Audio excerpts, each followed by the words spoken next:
இப்போ இளையராஜா அவர்கள் எப்பயுமே வந்து லைவ் நீங்கள் நம்பி போங்க அப்படின்ற மாதிரி இல்லை நீங்களும் எல்லாரும் கேட்குற மாதிரி கேட்காதீங்க கேள்வி.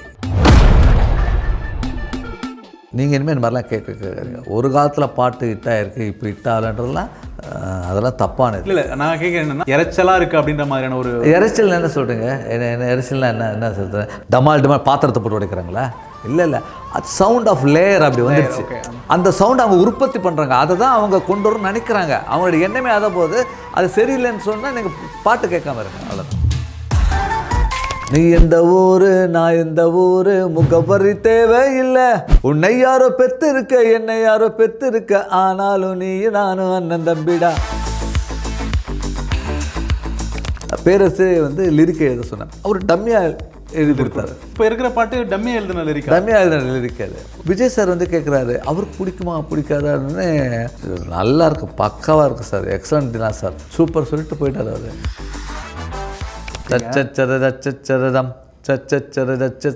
மாசிவான சாங் இப்போ கேட்டாலும் நம்மளுக்கு எல்லாருக்குமே சார். அந்த இன்டர்வல் இருந்து அதே பிஜிஎம் ஸ்கோரை வந்து நிறைய டுவர்ட்ஸ் கிளைமேக்ஸ் வரைக்கும் கொண்டு போயிருப்போம் நாங்கள்.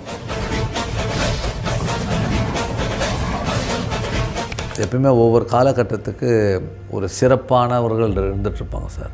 இப்போ இந்த காலகட்டத்துக்கு நான் பார்த்த வரைக்கும் ஒரு கமர்ஷியல்னால் அனிருத், ஒரு லைவ்லியாக பண்ணால் சந்தோஷ் நாராயணன் நான் ஃபீல் பண்ணுறேன். பொல்லாதவனில் ஒரு பாடல் இருந்திருக்கும், படித்து பார்த்தேன் ஏறவில்லை பிடிச்சி பார்த்தேன் ஏறிடுச்சின்னு ஒரு பாடல் இருக்கும். நாங்கள் எல்லாம் நிறைய பேருக்கு வந்து அது நீங்கள் தான் பண்ணனே தெரியாது. இல்லை அது பொல்லாத ஜிவி சாங் தான் நினச்சிக்கிட்டு இருக்கோம். தமிழ் சீரியல்களுடைய வரலாற்றை எடுத்து பார்த்தா முக்கால்வாசி சீரியலுக்கு நீங்கள் தான் வந்து சார் 370 டைட்டில் சாங் சார் இந்த இருக்குது. அது யாருமே இது வரைக்கும் பண்ணல சார். என்னோட இதை நீங்கள் பார்த்தீங்கன்னா எல்லாமே ஹிட் சாங் சார். என்னோட முதல் பாடல் கண்ணின் மணி கண்ணின் மணி கதை கேளம்மா தரே நனே நானா. நிறைய பேர் சார் சீரியல்னாலே வந்து ஐயோ இதை பண்ணக்கூடாது நினைப்பாங்க சார். நான் துணிஞ்சு பண்ண ஆரம்பித்தேன் சார். சினிமாவில் இருக்கிற குவாலிட்டியை நாங்கள் அங்கே கொண்டு போனோம். நான் சினிமாவில் என்ன மியூசிஷியன், சினிமாவில் என்ன சிங்கரோ, சினிமாவில் என்ன பேமெண்ட்டோ அந்த பேமெண்ட்டை நான் அங்கே வாங்கி கொடுத்துருக்கேன். இவரை ஹீரோவை போட்டால் இவ்வளோ கோடி, அவ்வளோ இதுக்கு இந்த காம்பினேஷன் பிஸ்னஸாக பண்ணுவாங்க. இப்போ 4 லேயர் இருக்குது. இந்த 4 லேயரில் வந்து எங்கெங்கே கிளிஃபு எங்கெங்கே வந்து பிஸ்னஸ் போகிறாங்கன்னா இது தவிர அவங்களுடைய டேலண்ட்டு இம்பார்ட்டன்ட் இல்லை. ஆனால் மக்களுக்கு பிடிக்கிற மாதிரி பண்ணிட்டாங்களே ஓடி பாருங்கள். சாபியங்கர் என்ன படம் பண்ணாருங்களா? என்ன படம் பண்ணல. இப்போ அதை வச்சுட்டு அது ஒரு பிஸ்னஸ் வந்த பிறகு வர டைரக்டரு அதை போட்டால் பிஸ்னஸ் பண்ணலாமான்னு திங்க் பண்ணுறாங்க. ஏன்னா மக்கள் பிடிக்கிறத வச்சு அவங்க ஒரு முடிவு எடுக்கிறாங்க. இப்போ அவர் படம் வரப்போகுது, வந்த பிறகு மக்கள் தான் தீர்மானிக்கிறாங்க. வேல்யூ இல்லைன்னா மக்கள் ரசிக்க மாட்டாங்க, நாங்களும் பார்க்க மாட்டோம்ல. அவங்க வேல்யூ இருக்குது. அனிருத்துக்கு வந்து வேல்யூ இருக்கிறனால தான், நல்லா இருக்கிறனால தான் கேட்குறாங்க. ஒரு மட்டமான படம்லாம் ஒன்றும் கேட்கல. தொடர்ந்து படம் பண்ணுறாங்கன்றதுலாம் முக்கியம் கிடையாது. என்ன படம் பண்ணாங்க, ஒரு படம் பண்ணால் கூட நச்சுன்னு ஒரு படம் பண்ணாங்க பாருங்கள், அதுதானே எனக்கு இருக்குது. 100 படம் பண்ண மாங்குன்னு படம் பண்ணுறதுக்கு பதிலாக ஒரு படம் 2 படம் நச்சுன்னு பண்ணால் நல்லாயிருக்கும். ஹலோ சார், எப்படி இருக்கீங்க? வணக்கம், நல்லா இருக்கு அஸ்வின். சூப்பராக இருக்கீங்க. எனக்கு நீங்கள் உள்ளே வந்ததுலேருந்து அந்த வைப் தெரியுது. மன்மதராசா இந்த திருப்பாச்சி படத்தில் இருக்கிற பாடல்கள்லாம் எந்த அளவுக்கு வந்து ஒரு வைப் கிரியேட் பண்ணுதுன்னு உங்களை பார்க்கும்போது எனக்கு தெரியுது. அந்த அளவுக்கு ஒரு எனர்ஜியாக இருக்கிறீங்க. அதுலேருந்து தான் எங்களுக்கு இந்த மாதிரியான பாடல்கள்லாம் நீங்கள் கொடுத்துருக்கேன்னு தெரியுது. கிட்டத்தட்ட 2000லேருந்து 2010 வரைக்குமே ஒரு 50 படங்களுக்கு மேலே தமிழ் சினிமாவில் தவிர்க்க முடியாத ஒரு மியூசிக் டைரக்டராக இருந்திருக்கிறீங்க. கண்டிப்பாக. உங்ககிட்ட நிறைய கேள்விகள் உங்களுடைய ஏர்லி லைஃப்ல இருந்து நீங்கள் பண்ண படங்களில் இருக்கிற பேக் ஸ்டோரிஸு, சொல்லப்படாத விஷயங்கள், இது எல்லாத்தையுமே இந்த இன்டர்வியூ ஃபுல்லாக நம்ம ஷேர் பண்ணிக்கலாம்னு தோணுது சார் எனக்கு. ஓகே, ஸோ அதுலேருந்து போகலாம் நம்மளுக்கு. Okay. Jaya max music channel நிலையத்தாருக்கும் நேயர்களுக்கும் என்னுடைய பணிவான வணக்கம். எப்பவுமே வந்து ஃப்ளாஷ்பேக் பற்றி பேசும்பொழுது நம்மள அறியாமே வந்து ஒரு சந்தோஷம் கிடைக்கும். அதுவும் இன்றைக்கி அஸ்வின் வந்து என்ன கேட்க போகிறாருன்ற ஒரு ஆவலோடு இன்றைக்கி ஜெயா மேக்ஸில் இந்த சேனலில் இருந்துகிட்ருக்கேன். கண்டிப்பாகவே எல்லா கொஸ்டினும் அவர் கேட்குற கொஸ்டினுக்கு உங்களுக்கு பிடிச்ச மாதிரி நான் ஆன்சர் சொல்வேன்ற நம்பிக்கையோடு கேளுங்க. எப்பயுமே வந்து எல்லாருக்கிட்டையுமே வந்து மியூசிக் வந்து அவ்வளோ சீக்கிரத்தில் வந்து ஓட்டிடாது. நல்லா எல்லாருமே பாட்டு கேட்குறோம், எல்லாருக்கிட்டையுமே மியூசிக் பண்ணணும், அதை க்ரியேட் பண்ணணுன்ற மாதிரியான ஒரு இது வராது. உங்களுக்குள்ளார எப்போ மியூசிக் வந்தது, எப்போ நீங்கள் ஃபீல் பண்ணீங்க? செல்ஃப் அனலைஸ் பண்ணுற மொமெண்ட் இருக்கும்ல. என்னுடைய அந்த ஸ்கூலிங் போகும்பொழுது கொஞ்சம் படிப்பில் கொஞ்சம் பின்தங்கி இருக்கிறதுனால எனக்கு அந்த மியூசிக் மேலே ஒரு பெரிய ஆர்வம் வந்துடுச்சு, ஈடுபாடு வந்துடுச்சு. லாஸ்ட் பெஞ்ச் ஸ்டூடெண்ட்டா நீங்கள்? ஏன்னா லாஸ்ட் பெஞ்ச் ஸ்டூடெண்ட்ல இருக்கிறது இந்த கல்ச்சுரல் ஆக்டிவிட்டிஸ் பண்ணுறது, இந்த மியூசிக் இது பண்ணி. எஸ், ரியலி நானே தேர்ந்தெடுத்து கடைசி பெஞ்சுக்கு போயிடுவேன். நான் அங்கே குவைட்டாக வாத்தியாருங்க பாடம் நடத்திட்டு இருந்தாலும் என் மனசுக்குள்ளே வேறு தாள கட்டும் வேறு மாதிரி ஒரு மியூசிக்கும் ஓடிட்டு இருந்த காலம்லாம் இருக்குது. நிறைய மாஸ்டர்கிட்ட வந்து நான் திட்டு வாங்கியிருக்கேன். நீ மட்டும் இல்லாமல் மற்றவங்களெலாம் திசை திருப்புறன்ற மாதிரி நிறைய பேருக்கு வந்து நான் வந்து அவங்களோட பாதையை கூட மாற்றிருக்கேன். ஏன்னா நிறைய பேர் ஃப்ரண்ட்டில் இருப்பாங்க, ஃப்ரண்ட் பெஞ்சில். ஆனால் சர்ச் பண்ணி பேக் சீட்டில் என்னோட வந்து உட்காந்து ஒரு கொலாபரேஷனுக்காக என்னோட சேர்ந்து பாடுறதுக்காக பின்னாடி வருவாங்க. ஸோ இப்படி அந்த ஸ்கூலிங் தான் என்னுடைய லைஃப் சேஞ்ச் பண்ணுது. Basically I M A Veena player. அப்பா வந்து ஹார்மோனியம் பிளேயர், அது நல்லா தெரியும். அவர் வந்து பழைய மியூசிக் டைரக்டர். அவர் கண்ணாடி மாளிகைன்ற படத்துக்கு இசையமைத்தவர். ஸோ அந்த வீட்டில் சின்ன வயசுலேயே வந்து அந்த ஹார்மோனிய சத்தத்தோட அந்த வீணா சத்தத்தோடு நான் இருந்ததுனால எனக்கு அந்த இசையோட ஒரு பெரிய தாக்கம் எனக்கு ஏற்படலை. எனக்கு ஒன்ஸ் நான் ஸ்கூலிங் போகும்போது இசைஞானி அவர்களுடைய செந்தூர பூவே செந்தூர பூவே ஜில்லென்ற காற்றே இதெல்லாம் கேட்ட பிறகு எனக்கு இப்படிலாம் பண்ண முடியுமா, இப்படிலாம் சவுண்ட் பண்ண முடியுமா, ஒரு பெண் இப்படி பாட முடியுமா, ஒரு ஆணில் இவ்வளோ விஷயம் இருக்க, இவ்வளோ அழகாக பாடுறாங்களேன்ற ஒரு ஆர்வம் வந்துச்சு. அதுக்கு தகுந்தாப்போ என்னுடைய தகப்பனார்கிட்ட சொன்னேன் மியூசிக்கில் வரணும்னு சொல்லும்போது அவர் உடனே அதை எந்த விதமான ஆட்சேபனை இல்லாமல் உடனே ஜிகே வெங்கடேஷ் சார் கிட்ட கொண்டு போய் என்னை அறிமுகப்படுத்தி நாங்கள் அங்கேயும் ஒரு 5th அசிஸ்டண்ட்டாக வந்து ஜாயின் ஆனேன். This is my life. GK Venkatesh Ilaiyaraaja அவர்கள் அசிஸ்டண்டாக ஒர்க் பண்ண அவரோட குருநாதர். அவர்கிட்ட ஒர்க் பண்ண மூமெண்ட்டில் நிறைய மெமரிஸ்லாம் வந்துருக்கும்ல சார்? இருக்கு, நிறைய திட்டு வாங்கியிருப்பீங்க. இருக்குது, நிறைய திட்டு தான். முதல்லலாம் வந்து எதுவுமே பர்ஃபெக்ஷன் தெரியாதுல்ல. ஒரு டியூனைப்போ ஆகிருக்க மாட்டோம். எல்லாம் ஆர்வமாக பார்ப்போம், எல்லாருமே அதிசயமாக பார்ப்போம். ஒரு மைண்டு ஒரு மெச்சூர்டாக இருக்காது, எல்லாமே வந்து புதுசாக இருக்கும்.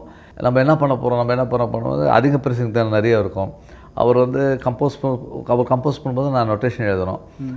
அது நான் இம்ப்ரூவைஸ் பண்ணும்போது அவர் சொன்னதை பண்ணுன்னுவார்.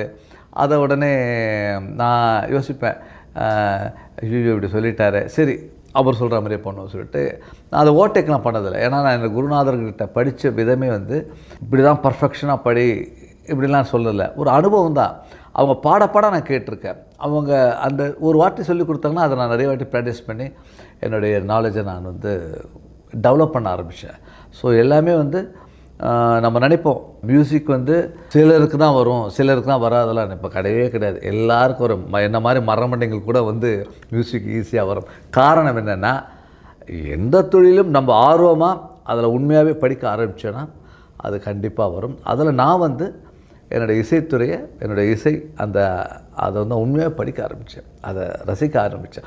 படிக்கிறதுல ரசிக்க ஆரம்பித்தேன். அதுக்கப்புறம் நான் ஒர்க் பண்ணவங்க எல்லாருமே எனக்கு வந்து மாஸ்டர் ஆகிட்டாங்க. அது எனக்கு லைஃப்பில் ஒரு சேஞ்ச் ஓவர் கிடச்சிது.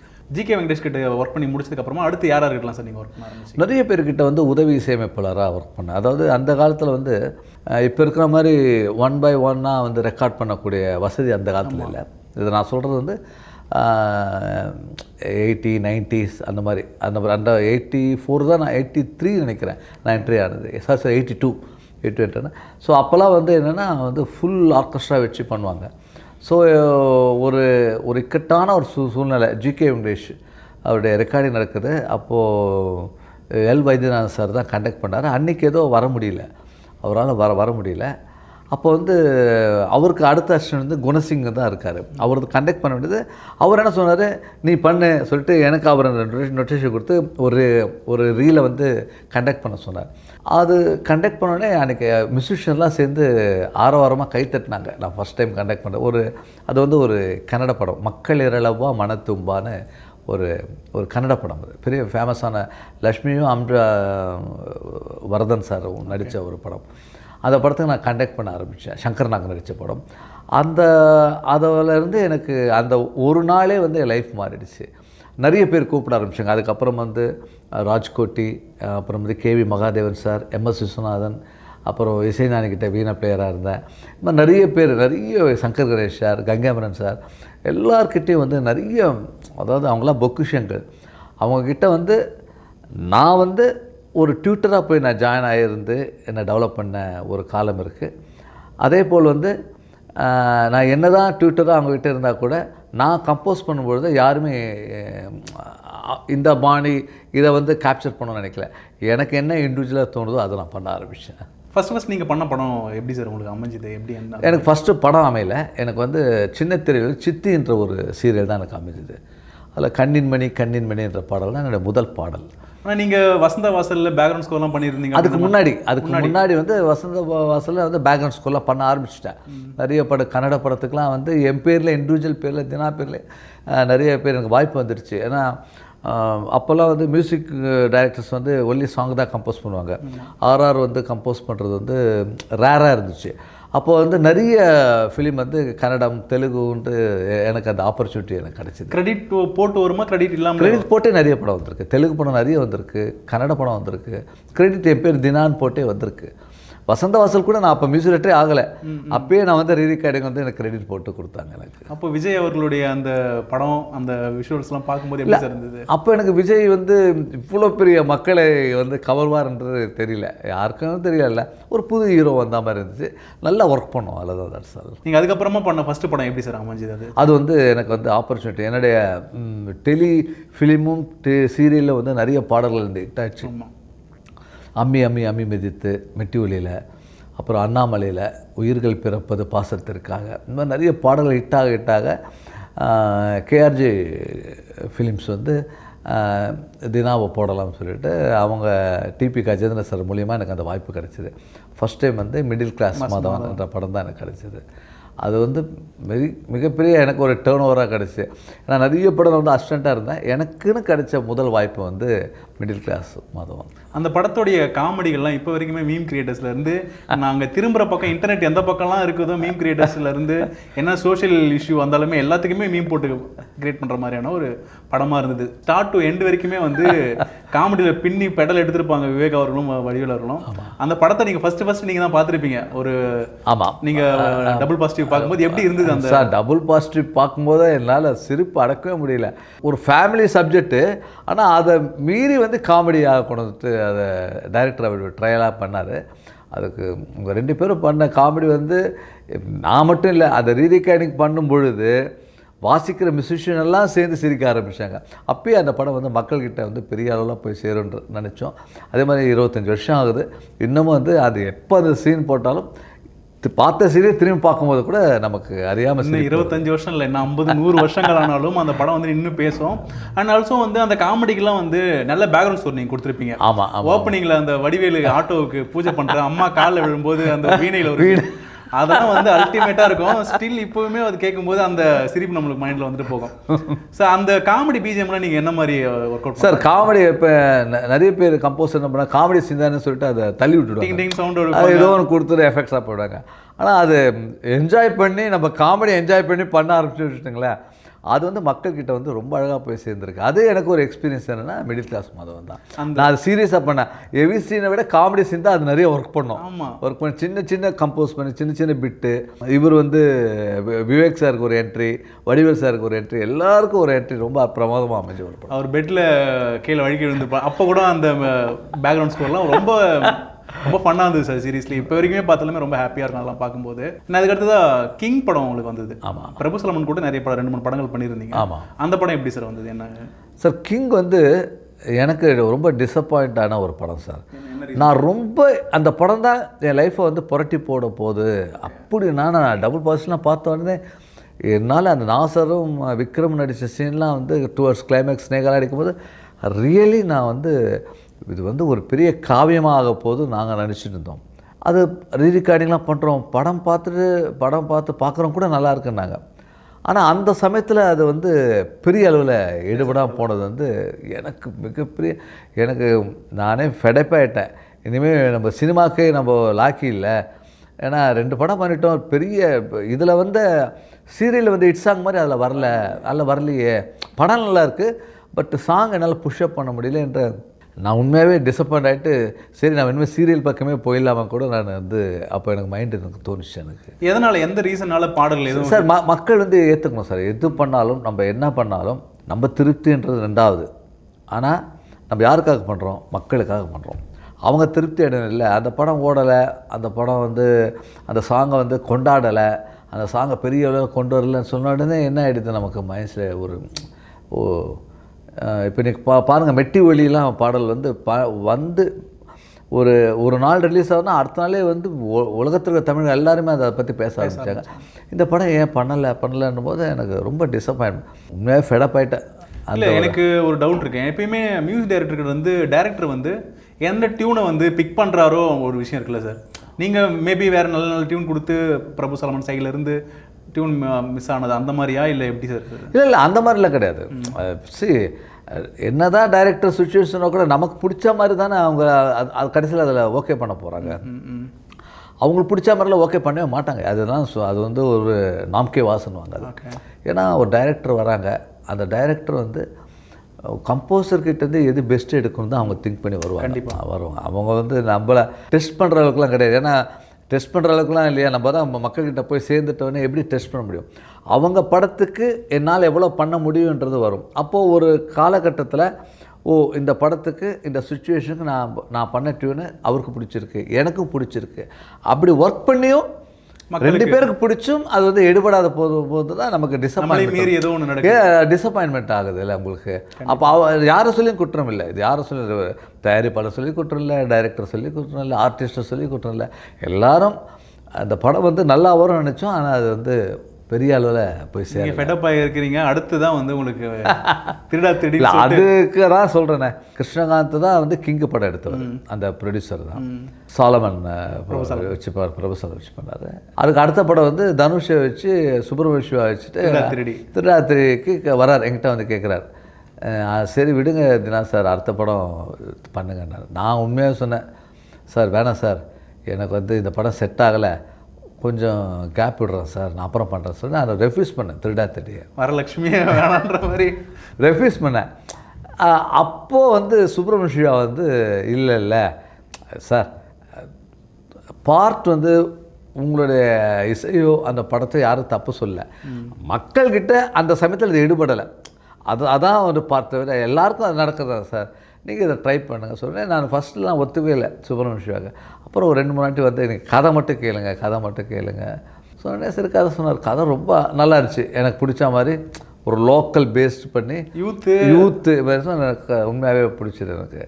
அப்போ கூட கேட்குறேன், நான் வந்து முருகானந்தத்துக்கிட்ட கேட்குறேன், சார் இப்போ கிங்கு சரியாக போல், நீங்கள் வேறு மியூசிக் வச்சு பண்ணிக்கோங்க சார். நீங்களே சொல்கிறீங்க? நானே சொல்கிறேன், வேறு மெசேஜ் பண்ணிக்கோங்க சார். ஏன் சார் எல்லாம் ஆப்பர்ச்சுனிட்டி வரல நெக்ஸ்ட்டு? அப்போ என் மனநிலை அப்படி இருந்துச்சு.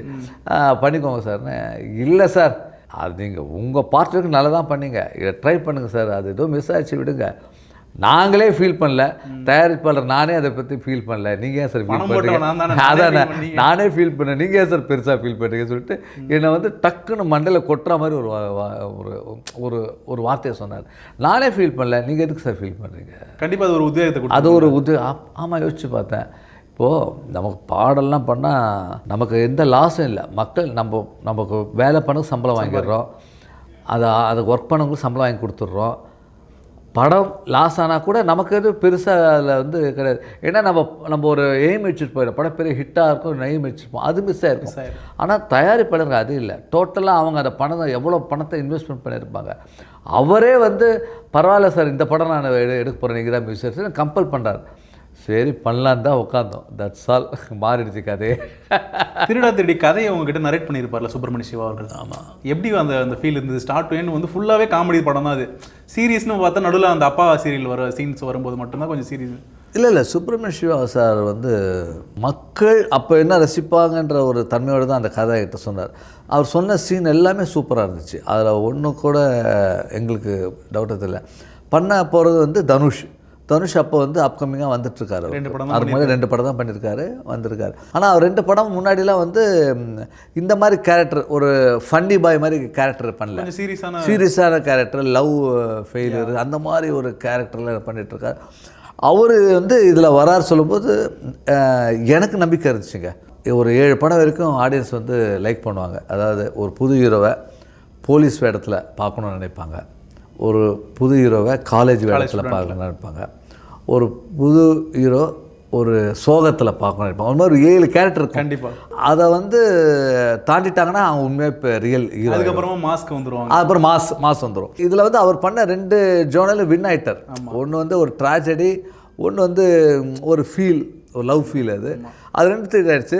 அப்போது இது ஒன்று கேரக்டர் சேஞ்ச் பண்ணுறாங்க. இவர் வரப்போகிறாரு, இவர் ஒரு புதுசாக ஒரு கிளம்பிட்டுருக்காரு, இவர் வந்து ஒரு ஏதோ ஒரு விஷயத்த பண்ணுவார்ன்றது அப்பயே தோணிடுச்சு. அதில் சுப்ரமணிய சிவாவுக்கு நல்லா தோணுச்சு, எனக்கும் நல்லா தெரிஞ்சு. முந்தைய 2 படத்தை விட இந்த படத்துடைய பாடலாம் வந்து டோட்டல் ஜானலே மாற்றிட்டோம். மாட்டோம், ஒன்றுமே இல்லை. ஃபஸ்ட் சாங் அழகாக இருக்காங்க பொண்ணுங்க, அழகாக இருக்காங்க, எங்களை பார்க்குற பொண்ணுங்க எல்லாம் அழகாக இருக்காங்க. இது ஃபன்னியான வேர்டு. இந்த வேர்டை வச்சு அப்படியே கம்போஸ் பண்ணோம்.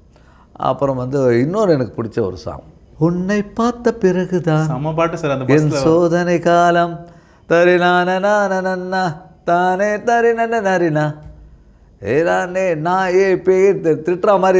அது ஒரு ஃபன்னியான இருக்கும். ஸோ இதெல்லாம் இப்படி பண்ணிகிட்டே இருக்கும்பொழுது கிளைமேக்ஸ் ஒரு சாங்கும் கேட்டாங்க. அது வந்து என்ன எல்லாமே ஃபாஸ்ட்டாக போடுறோன்னு நினச்சி தான் போட்டேன். ஆனால் அது நான் எய்ம் பண்ணதை விட 200 இல்லை 300 400% ஜாஸ்தியாக அது மக்கள் ரசித்தாங்க. அந்த வருஷத்தோடைய பாட்டு இப்போ வரைக்குமே ஓடிட்டு இருக்கு. அந்த பாட்டு ஒரு மன்மதராசா எடுக்கணும், ஒரு ட்ரெண்ட் செட் ஆகிடுச்சு சார். அது எல்லாருமே அதுக்கப்புறம் வந்து ஒரு படத்தில் இப்படி ஒரு பாடல் இருக்கணும், இந்த மாதிரி ஒரு ஃபாஸ்ட் சாங் இருக்குது. ஏன்னா அந்த டைமில் அவ்வளோ ஃபாஸ்ட்டாக இருக்கிற மாதிரியான பாட்டு யாரும் போடலை. இல்லை போடுவாங்க சார். செக்க செவந்த பழம் நல்லா கேவி சார்லாம் பண்ண அந்த மாதிரி ஃபோக் சாங்லாம் இருக்குது. அந்த காலகட்டத்தில் எப்படின்னா டுவர்ட்ஸ் கிளைமேக்ஸ் வந்து ஒரு பேத்தா சாங்கோ இல்லை மூடி சாங் தான் வரும். ஆமாம், அந்த டுவர்ட்ஸ் கிளைமேக்ஸ் வந்து இவ்வளோ ஃபாஸ்ட் சாங் போடவே மாட்டாங்க. அது கண்டிப்பாக வரவே வராது. அப்போ தான் டைரக்டர் வந்து அது வந்து ஒரு நியூ தாட், அவருக்கு ஒரு எனர்ஜி 10 நிமிஷத்தில் இன்னும் 5 நிமிஷத்தில் கிளைமேக்ஸ் வரப்போகுது. அதுக்கு முன்னாடி ஒரு சாங்கை வந்து இப்படி ஒரு பெப்பியான சாங் வச்சார். அப்படி ஒரு சுச்சுவேஷன் சொல்லும்போது உங்களுக்கு எப்படி ரியாக்ஷன் இருந்துச்சு? நான் டவுட் பட்டேன், சரி நீங்கள் கிளைமேக்ஸ் சாங் தானே வரீங்க, இது என்ன இது ஒட்டுமா, இது வந்து ஒரு பிகினிங் சாங் மாதிரியோ இல்லை ஒரு இன்டர்வலுக்கு முன்னாடி ஒரு சாங் மாதிரி தான் இருக்குது, இது எப்படி ஒட்டும் சிவா? இல்லை சார், நல்லா இதான் நல்லா இருக்கு சார், நீங்கள் நல்லா பண்ணிட்டீங்க, இது கரெக்டாக நாங்கள் செட் பண்ணுறோன்னு அவர் டைரக்டர் வந்து அதை கேப்சர் பண்ணி அதை கொண்டு வந்த சீன் அந்த ஃபார்மேட்டில் கொண்டு வந்தார் பாருங்க, அது பெரிய பிரில்லியண்ட்டாக பண்ணார். அப்போது 2003 2002 2000 அந்த டுவர்ட்ஸ் கிளைமேக்ஸ் ஒரு 1.5 மணி நேரம் போயிடும். அதுக்கப்புறம் எல்லாமே சோக சீன் போயிட்டுருக்கும். அப்போது அந்த இடத்துல வந்து ஒரு பேத்தா சாங்கோ இல்லை ஒரு மெலடி சாங்கோ தான் வர வாய்ப்பு, அதுக்கு மேலே வாய்ப்பே கிடையாது. எமோஷனலாக படம் முடிஞ்சு வரும்போது ஒரு ஃபீலோட வருவாங்க. ஆனால் அந்த பிஃபோர் கிளைமேக்ஸில் இப்படி ஒரு இது பண்ணி உங்களுக்குள்ள ஒரு ட்ரீமாக கொண்டு வந்து பண்ணார் பாருங்க, அதுதான் வந்து மக்கள் ரசித்தாங்க. ஏன்னா அந்த விஷுவலுமே வந்து ஒரு டிஃப்ரெண்ட்டான ஒரு பிளாக் அண்ட் பிளாக்கு, அந்த லொக்கேஷனுமே வேறு மாதிரியான ஒரு லொக்கேஷனு எக்ஸ்ட்ராடனரி. அது வந்து தனுஷ் அப்போ நடிக்கும் பொழுது அவருக்கு 101 ஃபீவர், அவருக்கு அவ்வளோ ஃபீவர்லேயும் அது அப்படி சிவசங்கர் மாஸ்டர் கோரியோகிராஃப் அவ்வளோ பிரமாதமாக அதை பண்ணாங்க. அதுக்கு மியூசிக்கும் நல்லா அமைஞ்சது, எல்லாமே யுவபாரதி நம்ம வாசிச்ச மியூசிஷியன்ஸ் எல்லாருமே சேர்ந்து பின்னிட்டாங்க அந்த பாடல். அந்த ரெஸ்பான்ஸ்லாம் பார்க்கும்போது உங்களுக்கு அந்த டைமில் எப்படி சார் ஃபீல்? சார் நான் அதுக்கு மாதிரி ஐயோ இந்த படத்தை போய் வேணான்னு சொன்னேன், எப்படி முட்டாள்தனமாக பண்ணுவேன் நான் நினச்சிட்டு. அப்புறம் இந்த சினிமான்றது வந்து எப்போ வெற்றி ஆகும் எப்போ தோல்வி ஆகுன்ற நம்ம ஜட்ஜ் பண்ணவே முடியாது. இப்போது திருடி தானே ஹிட்டு படம் தானே, அதே மாதிரி இன்னொரு படம் இருங்க ஃபெயிலியர் ஆகிடும். ஏன் ஹிட் படம் தானே, அதே மாதிரி தானே ஹிட் ஆகணும், அது ஆகாது உங்களுக்கு. அதே சீன்ஸு அதே மாதிரி கொஞ்சம் வேறு மாதிரி ட்ரெண்டில் எடுத்தால் கூட ஹிட் ஆகாது. அது ஏன் ஹிட் ஆகுதுன்றது தெரியாது, அது மக்களுக்கு பிடிக்கும், மக்களுக்கு பிடிச்ச மாதிரி அமைஞ்சது. இதுதான் என் லைஃப்பில் வந்து ஆஹா சரி ஓகே இனிமேல் சினிமாவுக்கு பண்ணலாம் மியூசிக் பண்ணலான்றதை நான் நிலைநிறுத்தினேன். தனுஷ் அவர்கள் அந்த பாட்டு அந்த மியூசிக்லாம் கேட்கும்போது உங்ககிட்ட ஏதாவது ஷேர் பண்ணாரா? அவர் ஒரு அடிக்கடி ரெக்கார்டிங் தேட்டருக்கே வந்துடுவார்.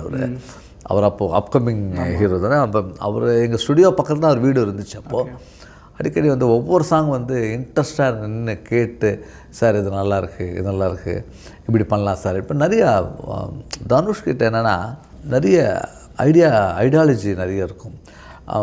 அதை விட கிரியேட்டர் வந்து சுப்ரமணிய சிவா எப்படி ஒரு ஆர்டிஸ்ட்டை வந்து மக்கள்கிட்ட கொண்டு போய் சேர்க்கணும், அதுதானே டைரக்டருடைய மிகப்பெரிய இது. ஒரு ஹீரோ ஏன்னா அதுக்கு முன்னாடி 2 படம் வந்து அவர் மேலே வந்து ஒரு ட்ராஜடி இருக்குது, இவர் வந்து ஒரு கமர்ஷியலாகவும் ஒரு ஜாலி பாயாகவும் வர்றது எப்படி வரும்ன்றது அது டைரக்டர் சுப்ரமணிய சிவாவோட மிகப்பெரிய ஜாலம். அந்த படத்தில் எல்லா பாட்டுமே ஹிட்டாக இருக்கும் சார். ஆமாம், ஹீரோயினுக்கு ஒரு சாங் கொடுத்துருப்பீங்க அந்த டைமில், ஓப்பனிங் சாங். ஆமாம், ஆஹா தர முத்தம் தரினா ஆமாம் அனுராஷ்டிரம் பாடியிருப்பாங்க. நல்ல சாங் அது சாங் கூட. அதுவும் சூப்பராக இருக்கும். அடுத்து அந்த வண்டார் கோழி பாடலுமே ஐயோ உதித் நாராயணன் வண்டார் குழலி அக்கா பொண்ணு டோய் அப்போ வந்த இடம் போன இடம் சோனா காட்சி டோய்னு ஒரு பாட்டு. எல்லா பாட்டுமே அந்த டைமில் ரொம்ப ஹிட் ஆனது. ஆல்பமே உங்களுக்கு ஒரு சாட்டிஸ்ஃபேக்ஷனான ஒரு album. Very good album sir. ஏன்னா அதுக்கப்புறமா அஜித் அவர்கள் கூட வந்து நீங்கள் ஜனான்னு ஒரு படம் உங்களுக்கு அமைஞ்சது. அந்த படம் வந்து சரியாக போகாதது காரணம் என்ன ரெஸ்பான்ஸ் இருந்தது சார்? சார் அந்த படம் வந்து சரியாக போகாத காரணம் வந்து அது கொஞ்சம் டிலேயாக ரிலீஸ் பண்ணாங்க. எடுத்து டிலே ஆனிச்சு. அதனால் கொஞ்சம் அதான் தவிர மற்றபடி அது வந்து ஃப்ளாப் படம் கிடையாது. கதையாக நல்ல கதையாக இருக்கும். பட் கதை நல்ல கடையில் அது வந்து ஏர்ன் பண்ணது கூட டீசெண்டான ஒரு படம் தான். ஆனால் ரொம்ப எக்ஸ்பெக்டேஷன் இருந்துச்சு. ஜனா பெரிய எக்ஸ்பெக்டேஷனில் இருந்து வெயிட் பண்ணோம். ஆமாம், அது வந்து கொஞ்சம் மிஸ் ஆனது கவலை தான். ஏன்னா ஒரு பெரிய நம்மளுடைய கரியர்லேயே ஒரு நெக்ஸ்ட் லெவலில் இருக்கிற ஒரு ஆர்டிஸ்ட்டில் போயிருக்கோம் படம் பண்ணுறோம். அஜித் சார் வந்து அதில் அவருக்கு ரொம்ப பிடிச்ச பாடல் வந்து தித்தித்திடவே ஒரு முறை முத்தம் தருவாயா தரின நானே தானானே நானே தரினானா தரின நானே தானானா தரினானே தானே தானானே. அதுலேயும் அந்த பொதுவாக பலருக்கு 10 மாதம் ஒரு பாட்டு இருக்குமே, அது நல்ல ஒரு வைபான பாட்டு தான் சார். ஒரு வைபான பாடல். அது பாடல் நல்ல பாடல் இல்லை. அந்த படமே நல்ல படம், நல்ல ஒரு பாடல் நிறைந்த ஒரு படம் எனக்கு. என் அஜித்துக்கு இந்த மாதிரியான லைட்டாக கொஞ்சம் மாதிரியான படமாக இருந்தாலும் அதுக்கப்புறமா தளபதி கூட நீங்கள் இணையும் போது அந்த படம் திருடா தேடிக்கு அப்புறமா உங்களுக்கு வந்து ஒரு மிகப்பெரிய ஒரு டேர்னிங் பாயிண்டாக ஒரு படம் திருப்பாச்சி. அந்த கதை எப்படி வந்தது? பேரரசுடைய ஃபர்ஸ்ட் படம். ஆமாம், எப்படி உங்களை வந்து அந்த படம் ஆப்பர்ச்சுனிட்டி எப்படி வந்தது? அது கொஞ்சம் சார் அது பேக் ஸ்டோரி ஃபுல்லாக சொல்லலாம். அது வந்து எப்படின்னா சௌத்ரி சாருக்கு ஒரு தெலுங்கு படம் பண்ணேன், அதிர்ஷ்டம்னு ஒரு படம். அதாவது அந்த படம் வந்து சாங்ஸ் பெரிய ஹிட் ஆச்சு. அந்த சாங்ஸ் எல்லாருமே விரும்பி கேட்க ஆரம்பித்தாங்க. தெலுங்கில் வந்து எனக்கு ஒரு வாய்ப்பு எனக்கு கிடச்சிது. அப்போது அதுக்கப்புறம் வந்து சூப்பர் குட் ஃபிலிம் தமிழில் ஒரு படம் பண்ணுறாங்க. இது பண்ணும்போது அப்போ சௌத்ரி சார் சொல்கிறாரு, இந்த தெலுங்கில் ஹிட்டாக இருக்குது, ஸோ தினாவை கொண்டு வந்து போடலாம். தினா தமிழ் தான் பண்ணியிருக்காரு, நாங்கள் தெலுங்கு கூட்டு போனோம், அங்கே ஹிட் பண்ணிட்டாரு. அது நல்ல அதிர்ஷ்டம் நல்லா ஹிட் ஆகிடுச்சு. அதனால் இங்கே வந்தால் நல்லா அதிர்ஷ்டம் தான் இருக்கும் அவருக்கு, அதனால் அவரை போடுங்க சொல்லும்போது அப்போ வந்து பேரரசு வந்து இன்ட்ரடக்ஷன் அவர் வரார். அவர் வந்து எனக்கு வந்து ஃபஸ்ட் டைம் வந்து சௌத்ரி சார் தான் ஒரு ஸ்வீட் பாக்ஸ், ஒரு தீபாவளி அன்னைக்கு ஒரு ஸ்வீட் பாக்ஸ், ஒரு செக்கு கொடுத்துட்டு தமிழ் படம் பண்ணுறேன், விஜய் படம் பண்ணுறேன் சொன்னேன். ஒரே குஷி என் மனசில். இவர் தான் டைரக்டர்னு சொல்லி சௌத்ரி சார் இன்ட்ரடியூஸ் பண்ணார். அன்றைக்கி தீபாவளி. பேரரசு வந்து கதை சொல்ல ஆரம்பித்தார். கதை சொல்லும்போது சௌத்ரி சார் இருந்தார். அது கதை சொன்னேன். அந்த நீங்கள் படம் பார்த்தீங்களே, இப்போ படம் திருப்பாச்சி, அந்த ஒரு டைலாக்கும் மிஸ் பண்ணாமல் சொன்னவர் தான் அப்படியே நரேட் பண்ணார். அதே மாதிரி சுப்பிரமணியம் எனக்கு திருடாத்திரி ஒரு டைலாக் கூட மிஸ் பண்ணாமல் நரேஷன் பண்ணாங்க அந்த டைரக்டர். அதே மாதிரி பேரரசும். நான் பேரரசு கேட்டேன், சார் இது இந்த மாதிரி நீங்கள் எடுத்துருவீங்களா சார்? எடுத்தால் பெரிய ஹிட்டு சார். நான் எடுத்துருவேன் சார். அப்படியா சார்? ஓகே. சௌத்ரி சார் கேட்டார், எப்படி இருக்காது? நல்லா இருக்குது சார், நல்லா இருக்காது. சரி பண்ணுங்க சொல்லிட்டு விஜய் சார்கிட்ட சொல்லிட்டாங்க, இந்த மாதிரி தினாவை போட போகிறோம் சொன்னேன். ஓகே, அவருக்கும் ஓகே பிடிச்சிட்டாரு. சரி நானும் கம்போசிங் வரேன்ட்டார் சொல்லிட்டு ஃபஸ்ட்டு சாங் பண்ணுறோம் சார். நீ எந்த ஊர் நான் எந்த ஊர் முகவரி தேவையில்லை, அதில் எண்ட் ஒரு லைன், உன்னை யாரோ பெற்றிருக்க என்னை யாரோ பெற்றிருக்க, ஆனாலும் நீ நானும் அண்ணன் தம்பிடா, ஆனாலும் நீ நானும் அண்ணன் தம்பிடான்னு ஒரு பாடல் பண்ணோம். அந்த பாடல் தான் சார் வந்து அது ஃபஸ்ட் டைம் வந்து விஜய் சார் கேட்டார். கேட்ட உடனே அவருக்கு வந்து அதில் ஒரு வைப் இருக்குது. நான் கூட கேட்டேன், தானானா பாடினா அது ஒரு இம்ப்ரெஸ் இருக்கான்னு சொல்லிட்டு பேரரசு வந்து லிரிக்கை எழுத சொன்னேன். அவர் டம்மியாக எழுதி கொடுத்தாரு. அதை வச்சு பாடிட்டு அதை நான் ரெக்கார்ட் பண்ணி அதை போட்டு காட்டுறோம். இப்போ இருக்கிற பாட்டு டம்மியாக எழுதின லிரிக் அதை நாங்கள் போட்டு காட்டுறோம். அப்போ என் வாய்ஸில் ரெக்கார்ட் பண்ணிவிடும். என் வாய்ஸில் ரெக்கார்ட் பண்ணி அதுக்கப்புறம் தான் மற்ற சிங்கர்ஸ்லாம் வந்து போடுவாங்க. அதுக்கப்புறம் வந்து போட்டு காட்டின உடனே வந்து நல்லா இருக்க எல்லாருக்கும் பிடிச்சி போச்சு. விஜய் சார் வந்து கேட்குறாரு, அவருக்கு பிடிக்குமா பிடிக்காதான்னு. நான் தான் கொஞ்சம் அதிக பிரசித்தனமாக லிரிக் கூட சேஞ்ச் மாற்றணுன்னா கூட இப்போ மாற்றிக்கலாம் சார்னு. நோ நல்லா இருக்குது, பக்காவாக இருக்குது சார், எக்ஸலண்ட் தினா சார், சூப்பர் சொல்லிட்டு போயிட்டார் அவர். அப்புறம் எங்களுக்கே ஆச்சரியம். நாங்கள் பேரரசு என்ன சொன்னார், இல்லை முன்ன பின்னா லிரிக்கை வந்து வேறு ரைட்டர் வச்சு எழுதலாம்லாம் ஐடியா பண்ணோம். அப்புறம் தான் தெரிஞ்சது இது எல்லாரும் ரசிக்க அந்த கம்போசிங் வந்தாங்க, ஒரு 6-7 பேர் வந்தாங்க. விஜய் சாரோட ஒரு 3 பேர், சௌத்ரி சாரோட ஒரு 3-4 பேர் வந்து கேட்டவங்க எல்லாருமே வந்து இந்த பாடல் பிடிச்சிருக்கு, இந்த பாடல் வந்து நல்லா இருக்கு சொன்னோன்னே அந்த லிரிக்கை டம்மியாக போட்ட லிரிக்கை அப்படியே வைக்க ஆரம்பிச்சோம். Super sir. அந்த அந்த உன்னை யாரோ பெற்றிருக்க என்னையோ இப்போ வரைக்குமே விஜய் அவர்கள் ஃபேன்ஸ் எல்லாருமே கொண்டாடிட்டு இருப்பாங்க. ஆமாம் சார், இப்போ கூட அவர் கட்சிக்கு அந்த பாடலை போட ஆரம்பிச்சிட்டாங்க. அந்த அளவுக்கு ஒரு வைபான பாட்டு. அந்த படத்தில் இருக்கிற எல்லா பாட்டுமே எல்லா பாடலும் எட்டு சார்.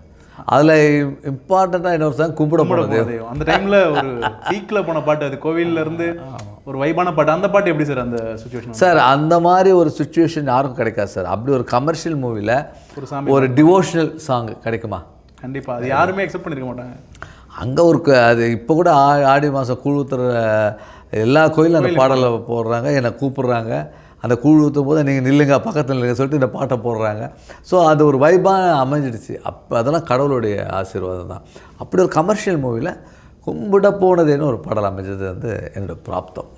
மாலதி அவர்கள் தான் பாடியிருப்பாங்க. அதுக்கு முன்னாடியே மன்மராசாவும் அவங்க உங்கள் பாட்டில் 2 பாட்டு பாடினாலுமே 2-3 பாட்டு மேலே பாடியிருக்காங்க. அவங்களுடைய வாய்ஸ் நீங்கள் எப்படி சார்? சார் அவங்க வந்து ஒரு ஒரு ஒரு நியூ சிங்கராக ஒரு கச்சேரியில் கேட்டேன்.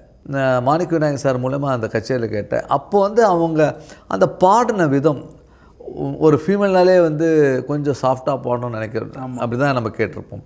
ஒரு எல்லாரீஸ்வரி மேடம் மாதிரி இன்னொரு ஜேர்னல் எப்படி இருக்குன்னு யோசிச்சு பார்க்கும்போது இவங்க வாய்ஸ் நல்லா இருந்துச்சு. ஆனால் வந்து அது வந்து ஹீரோயினுக்கு சூட் ஆகுமான்றது ஒரு டவுட்டாகவே இருந்துச்சு. உண்மையாகவே வந்து அந்த வாய்ஸ் வந்து ஹீரோயினுக்கு வந்து கரெக்டாக இந்த 2 ஹீரோயின் அதே ஹீரோயின் தான் இங்கே இருக்காங்க. சாயா சிங் அந்த வாய்ஸ் ஷூட் ஆச்சு. அதனாலேயே இவங்களை பாடலாம். ஆமாம், சாயா சிங் கேமியோ வந்ததுனால அப்படி. ஆமாம், அது கோரியோகிராஃப் கூட வந்து சிவசங்கர் மாஸ்டர், அது சங்கர மகாதேவன், 2த்துக்கும் சங்கர் மகாதேவன் மாலதி போட்டிருப்போம். பாம்பேல ரெக்கார்ட் பண்ணோம் 2மே. Super sir. அதுலேயுமே அடுத்த அப்பம் பண்ண தப்புலன்னு சொல்லிட்டு ஒரு பாட்டு, அது சரியான ஒரு ஃபோக் நம்பர். ஆமாம், அது குப்புசாமி அவர் பண்ணது, புஷ்பவனம் குப்புசாமி. ஸோ எக்ஸ்ட்ராடே அது கடவுள் கொடுத்த வரம் சார். அது எக்ஸ்ட்ராடே அமைஞ்சது சார் அந்த படம் வெற்றி. அதில் நீங்கள் வந்து இந்த பாடல்கள்லாம் ஒரு பக்கம் இருந்தாலும் அண்ணன் தங்கச்சிக்குள்ளார இருக்கிறதுக்காக ஒரு பாட்டு ஒன்று போட்டிருக்கீங்க, என்னதை அவன் செஞ்சு போட்டோன்னு. உண்மையாலுமே ஒரு அண்ணன் தங்கச்சி 2 பேர் இருக்காங்கன்னா அந்த பாட்டை போடனா ஒரு ஃபீல் பண்ணி கண் கலங்கிடுவாங்க. அந்த மாதிரியான ஒரு மெட்டாக இருக்கும் அது. இல்லை, நீங்கள் ஒரு வார்த்தை சொன்னீங்க, ஃபீல் பண்ணி கண் கலங்கினு. அந்த பாடல் வந்து நானும் சொர்ணலதாவும் சேர்ந்து தான் பாடணும் படத்தில் இருக்கும். அந்த சொர்ணலதா இறக்கும் பொழுது அந்த அவங்க வீட்டு அந்த பாடியை போய் பார்க்கும்பொழுது உண்மையாகவே என்னால் நிற்க முடியல. அப்படி ஒரு சோகம். உண்மையாகவே ஒரு தங்கையை இழந்த மாதிரி இருந்துச்சு. அது வந்து ஒரு படத்தில் நான் பண்ணியிருப்பேன். என்னதவம் செஞ்சு புட்டோம், அண்ணன் தங்க ஆயிப்புட்டோம், நானே தானனா. அந்த பாடல் அது உண்மையாகவே சொர்ணலதா அவங்க இறக்கும் பொழுது என்னால் அந்த ஒரு வாரம் என்னால் ஏங்கவே முடியல. அந்த பாடல் நான் எதுக்காக பண்ணேன், இப்படி ஒரு நிகழ்ச்சிக்காக பண்ணுற அளவுக்கு நாங்கள் 2 பேரும் ஏன் பாடணும், அந்த பாடல் ஏன் பாடணுன்னு கூட தெரியல. உண்மையாகவே ஒரு அண்ணன் தங்கை கொடுக்குற ஃபீல் அது விஜய் சாரும் அந்த ஹீரோயின் தங்கச்சி கேரக்டர் பண்ணியிருப்பாங்க. அதே மாதிரி அது பாடினது என் வாய்ஸும் வந்து சொர்ணலதா வாய்ஸும் அவ்வளோ மேட்சாக இருந்துச்சு. இப்போவுமே நிறைய இடத்துல அந்த பாட்டெலாம் கேட்பீங்க, அதெல்லாம் பார்க்கும்போது எப்படி சார் இருக்கும்? அந்த உண்மையாகவே சார் நிறைய ஸ்டேட்டஸ்லாம் போடுவாங்க, வருது சார், நிறைய ஸ்டேட்டஸ் எல்லாம் போடுவாங்க சார். அந்த பாடல் போடும்போது அந்த பாடல் கேட்டாலே என் அறியாமல் கண்ணில் தண்ணி வந்துடும். ஒரு மாபெரும் பாடகி சொர்ணலதாவை இழந்துட்டோம் நம்ம. அந்த படத்தில் அப்படி எனக்கு ஒரு 2 டச்சான ஒரு வாய்ப்புகள் கிடச்சி. ஒன்று இந்த சிஸ்டர் சாங், இன்னொன்று அந்த கோயில் சாங். 2மே என்னுடைய அந்த இன்ட்ரடக்ஷன் சாங். சரி, எல்லா படம் நல்லா அமைஞ்சது அந்த படத்தில். சார், அந்த படத்தில் வந்து நீங்கள் நிறைய பாடல் பண்ணியிருந்தாலும் 2 மியூசிக் டைரக்டர் வந்து எக்ஸ்ட்ரா, டிஎஸ்பியும் மணி சர்மாவும். அது எப்படி சார், என்ன ரீசன்? இல்லை, அது தெலுங்கில் ஹிட்டான ஒரு அந்த 2 பாடலை வந்து அது நாங்கள் வச்சுக்கிறோம், ரீயூஸ் பண்ணுறதுக்கு அனுமதி கேட்டு அதை பண்ணுற மாதிரி பண்ணோம். அது பேரரசுடைய டிசிஷனாக இருந்தது இல்லை படத்துடைய ப்ரொடியூசர் சைடில் இருந்தது? இல்லை, ப்ரொடியூசர் அந்த நம்ம தெலுங்கு படம் எடுத்து ஆர்பி சௌத்ரி சார் வந்து தெலுங்கு படம் எடுத்துகிட்டு இருக்காருல்ல. ஓகே. அதனால் வந்து இல்லை, என்னுடைய தெலுங்கு பாடல் வந்து நிறைய தமிழ் பாடலாம் வந்திருக்கு. இப்போது நீங்கள் யோசிச்சு பாருங்கள், பொல்லாதவனில் ஒரு பாடல் இருந்திருக்கும், படித்து பார்த்தேன் ஏறவில்லை, குடிச்சு பார்த்தேன் ஏறிடுச்சின்னு ஒரு பாடல் இருக்கும். ஸோ அது சில நேரத்தில் அமைஞ்சிடும். நம்ம என்ன பண்ணுறது, பிஸி டைமில் அப்படி முன்ன பின்னாடி போவோம். அந்த திருப்பாச்சி படத்துலையுமே கூட அவர் பஸ்ஸில் இருந்து அப்படியே காலை எடுத்து சென்னையில் காலை எடுத்து வைக்கும்போது ஒரு பேக்ரவுண்ட் ஸ்கோர் ஒன்று கொடுத்துருப்பாங்க. சச்சரதம் சச்சச்சரு மாசிவான சாங் இப்போ கேட்டாலும் நம்மளுக்கு எல்லாருக்குமே சார். அந்த இன்டர்வல் இருந்து அதே பிஜிஎம் ஸ்கோரை வந்து நிறைய இடத்துல டுவர்ட்ஸ் கிளைமேக்ஸ் வரைக்கும் கொண்டு போயிருப்போம் நாங்கள். அதை தான் அவருடைய தீம் மியூசிக்காக கொண்டு வந்திருப்போம். மேசிவான ரீரெக்கார்டிங் அந்த விஷுவலுக்கு நீங்க அந்த அளவுக்கு மேல புல் பண்ணி எடுத்துட்டு போயிட்டு இருந்தீங்க. அந்த அளவுக்கு நல்லா இருந்தது. இதே படம் வந்து அன்னவரம் சொல்லிட்டு தெலுங்குல பண்ணோம் சார். அதே பேக்ரவுண்ட் ஸ்கோர் யூஸ் பண்ணி அதே பேக்ரவுண்ட் தான் பண்ணோம். அதுவும் அந்த இடத்துல நல்லாவே பெரிய ஹிட் ஆயிடுச்சு சார். நீங்க அதுக்கு அது தெலுங்குல நான் தான் பாடினேன். அது தெலுங்குல அந்த அண்ணன் தங்கச்சி படம் நான் நீங்க பேக்ரவுண்ட் ஸ்கோர் பண்ணியிருந்தீங்களா சார்? ஆமா, பேக்ரவுண்ட் ஸ்கோர் பண்ணியிருந்தேன் நான். அந்த படம் நல்ல ஒரு அவருக்கு பவன் கல்யாணம் நல்ல ஒரு ஹிட். பவன் கல்யாணம் பெரிய ஹிட். அந்த டைம்லயே வந்து ஆயுதம் படம் நிறைய 2 படம் உங்களுக்கு அடுத்தடுத்து வந்தது. ஆமா ஆமா, அது ஆயுதம் உங்களுக்கு ஆமா. எப்படி அந்த ஒரு மொமெண்ட் எப்படி இருந்தது? ஒரே டைம்ல 2 படங்கள் அந்த இயர் ஃபுல்லாவே நிறைய படங்கள் வந்தது. அது வந்து ஆயுதம் வந்து நம்ம ஜீன்ஸ் எடுத்த தயாரிப்பாளர். அதனால் அது மேசிவாக எல்லாமே பாம்பேயில் ரெக்கார்ட் பண்ணோம். அந்த ஒர்க்கே வந்து வித்தியாசமாக இருந்துச்சு. முருகேஷ் டைரக்டரு ஃபுல்லாகவே அந்த சாங் ரெக்கார்டிங் ஃபுல்லாக நான் பாம்பேயில் இருந்தேன். அப்போ வேறு ஒரு ஷோவுக்காக பாம்பேயில் இருந்தேன். ஸோ அந்த ரெக்கார்டிங் அந்த ஒர்க்கெல்லாம் வந்து பாம்பேயில் பண்ணுவது. திருப்பாச்சி படம் வந்து அந்த டைமில் மிகப்பெரிய கொண்டாட்டமாக பொங்கலுக்கு வந்து 2 படமும் ஒரே டைமில் தான் வந்தது. இதோடைய ஹைப் அதிகமாகவே இந்த படம் கொஞ்சம் சைலண்ட் ஆகிடுச்சோ அப்படின்ற மாதிரி? இல்லை அப்படிலாம் சொல்ல முடியாது. அந்த ஆர்டிஸ்ட் வேறு, இந்த ஆர்டிஸ்ட் வேறு. அதனால் மக்கள் வந்து எப்படி பார்க்குறாங்கிறது யாருக்கும் எதுவுமே புரியாதுல்ல உங்களுக்கு. நீங்கள் வசந்த வாசலில் பார்த்ததுக்கப்புறம் அப்படியே கண்டினியூ இங்கே திருப்பாச்சியில் விஜயை பார்க்குறீங்க. இந்த டிரான்ஸ்ஃபர்மேஷன் எப்படி சார் இருந்தது நீங்கள்? சார் நான் அப்போது வசந்த வாசல் பார்க்கும்போது ரீரெக்கார்டிங் போது 1-2 வாட்டி விஜய் வந்தார். அப்போது பெரிய பரீட்சையும் கிடையாது. திருப்பாச்சி பார்க்கும்பொழுது அவர் வந்து இந்த படம் வந்து பெரிய அளவில் பேசப்படும்னார். அதே மாதிரி அவர் வந்து படம் ஃபஸ்ட் காப்பி போட்டு காட்டுறாங்க. படம் பார்த்தாரு. படம் பார்த்த உடனே பேரரசுக்கிட்ட சொன்னார். பேரரசு சொன்னது தான் ரீரெக்கார்டிங் சூப்பராக இருக்குதுன்னு சொல்லிட்டாங்களாம். உடனே அவருக்கு வந்து பேரரசு ரொம்ப டென்ஷன் ஆகிட்டார். நான் படம் எடுத்த என்னை விட்டாங்க ரீரெக்கார்டிங் நல்லா சொல்லிட்டு போகிறாங்க சொல்லிட்டு அன்றைக்கி வந்து என்கிட்ட ஃபோன் பண்ணி, சார் ஹீரோவுக்கு வந்து ரீரெக்கார்டிங் ரொம்ப பிடிச்சி போயிட்டு சொல்லிட்டாரு சார். சரி, ஓகே சார். அதுக்கப்புறமா கொக்கி படம் நீங்கள் பண்ணிங்க பிரபு சாலமன் அவர்களோட அகைன் ஒரு இந்த படம் என்ன மாதிரியான ஒரு இது வந்து? சார் கொக்கி வந்து ஆக்சுவலாக வந்து கரனுடைய ஒரு அவருடைய லிங்கில் அந்த வந்த படம். ஸோ கரண் வந்து நிறைய கேரக்டர் பண்ணியிருப்பாங்க. ஆனால் இவ்வளோ ஒரு ஸ்ட்ராங்கான கேரக்டர் பண்ணல. ஸோ இதை வந்து பிரபு சாலமன் வந்து அவர் தான் பிளான் பண்ணார். ஒரு கரணை வச்சு பண்ணும்பொழுது இப்படி பண்ணணும், சாங்ஸ்லாம் வந்து இந்த மாதிரி பேட்டர்னில் வரணும், எல்லாம் ஃபோக் பேஸாக இருக்கணும்னு சொல்லிட்டு அங்கே உட்காந்து நாங்கள் பண்ண ஆரம்பித்தோம். கொக்கி வந்து நான் ஃபஸ்ட் டைமில் பார்க்கும்பொழுது அது வந்து ஒரு இங்கிலீஷ் படம் மாதிரி வரணும், அதனுடைய மேக்கிங்லாம் வரும்ன்றது டைரக்டரும் ஃபீல் பண்ணார். நானும் அப்படி தான் இருக்கேன். ஏன்னா நான் அதில் நீங்கள் ஆர்ஆர் போய் பாருங்கள். அதில் பிகினிங் டு எண்டு வரைக்கும் அந்த ஆர்ஆர் வந்து உண்மை ஒரு எப்படின்னா ஃபுல் லைவ் ஆர்கெஸ்ட்ரா வச்சு பண்ணியிருக்கோம். ஃபுல் பிரசாத்தில் பண்ணோம். Full live strings based. அதில் எலக்ட்ரானிக் சத்தமே இருக்காது. ஃபுல்லாக வந்து அந்த ஆர்ஆர் வந்து ஒரு நம்ம மைண்டை வந்து கண்டிப்பாகவே வந்து ஒரு சேஞ்ச் ஓவர் பண்ணுற மாதிரி இருக்கும். அது அமைஞ்சது அந்த கொக்கின்றது. ஆனால் அவன் வந்து ஒரு எல்லாத்தையும் இழந்து இருக்கக்கூடிய ஒரு மனிதன். அது மாதிரி மியூசிக் கூட வந்து எல்லாத்தையும் இழந்துருக்கிற மாதிரியே ஒரு அபஸ்வரமாக இருக்கும் உங்களுக்கு.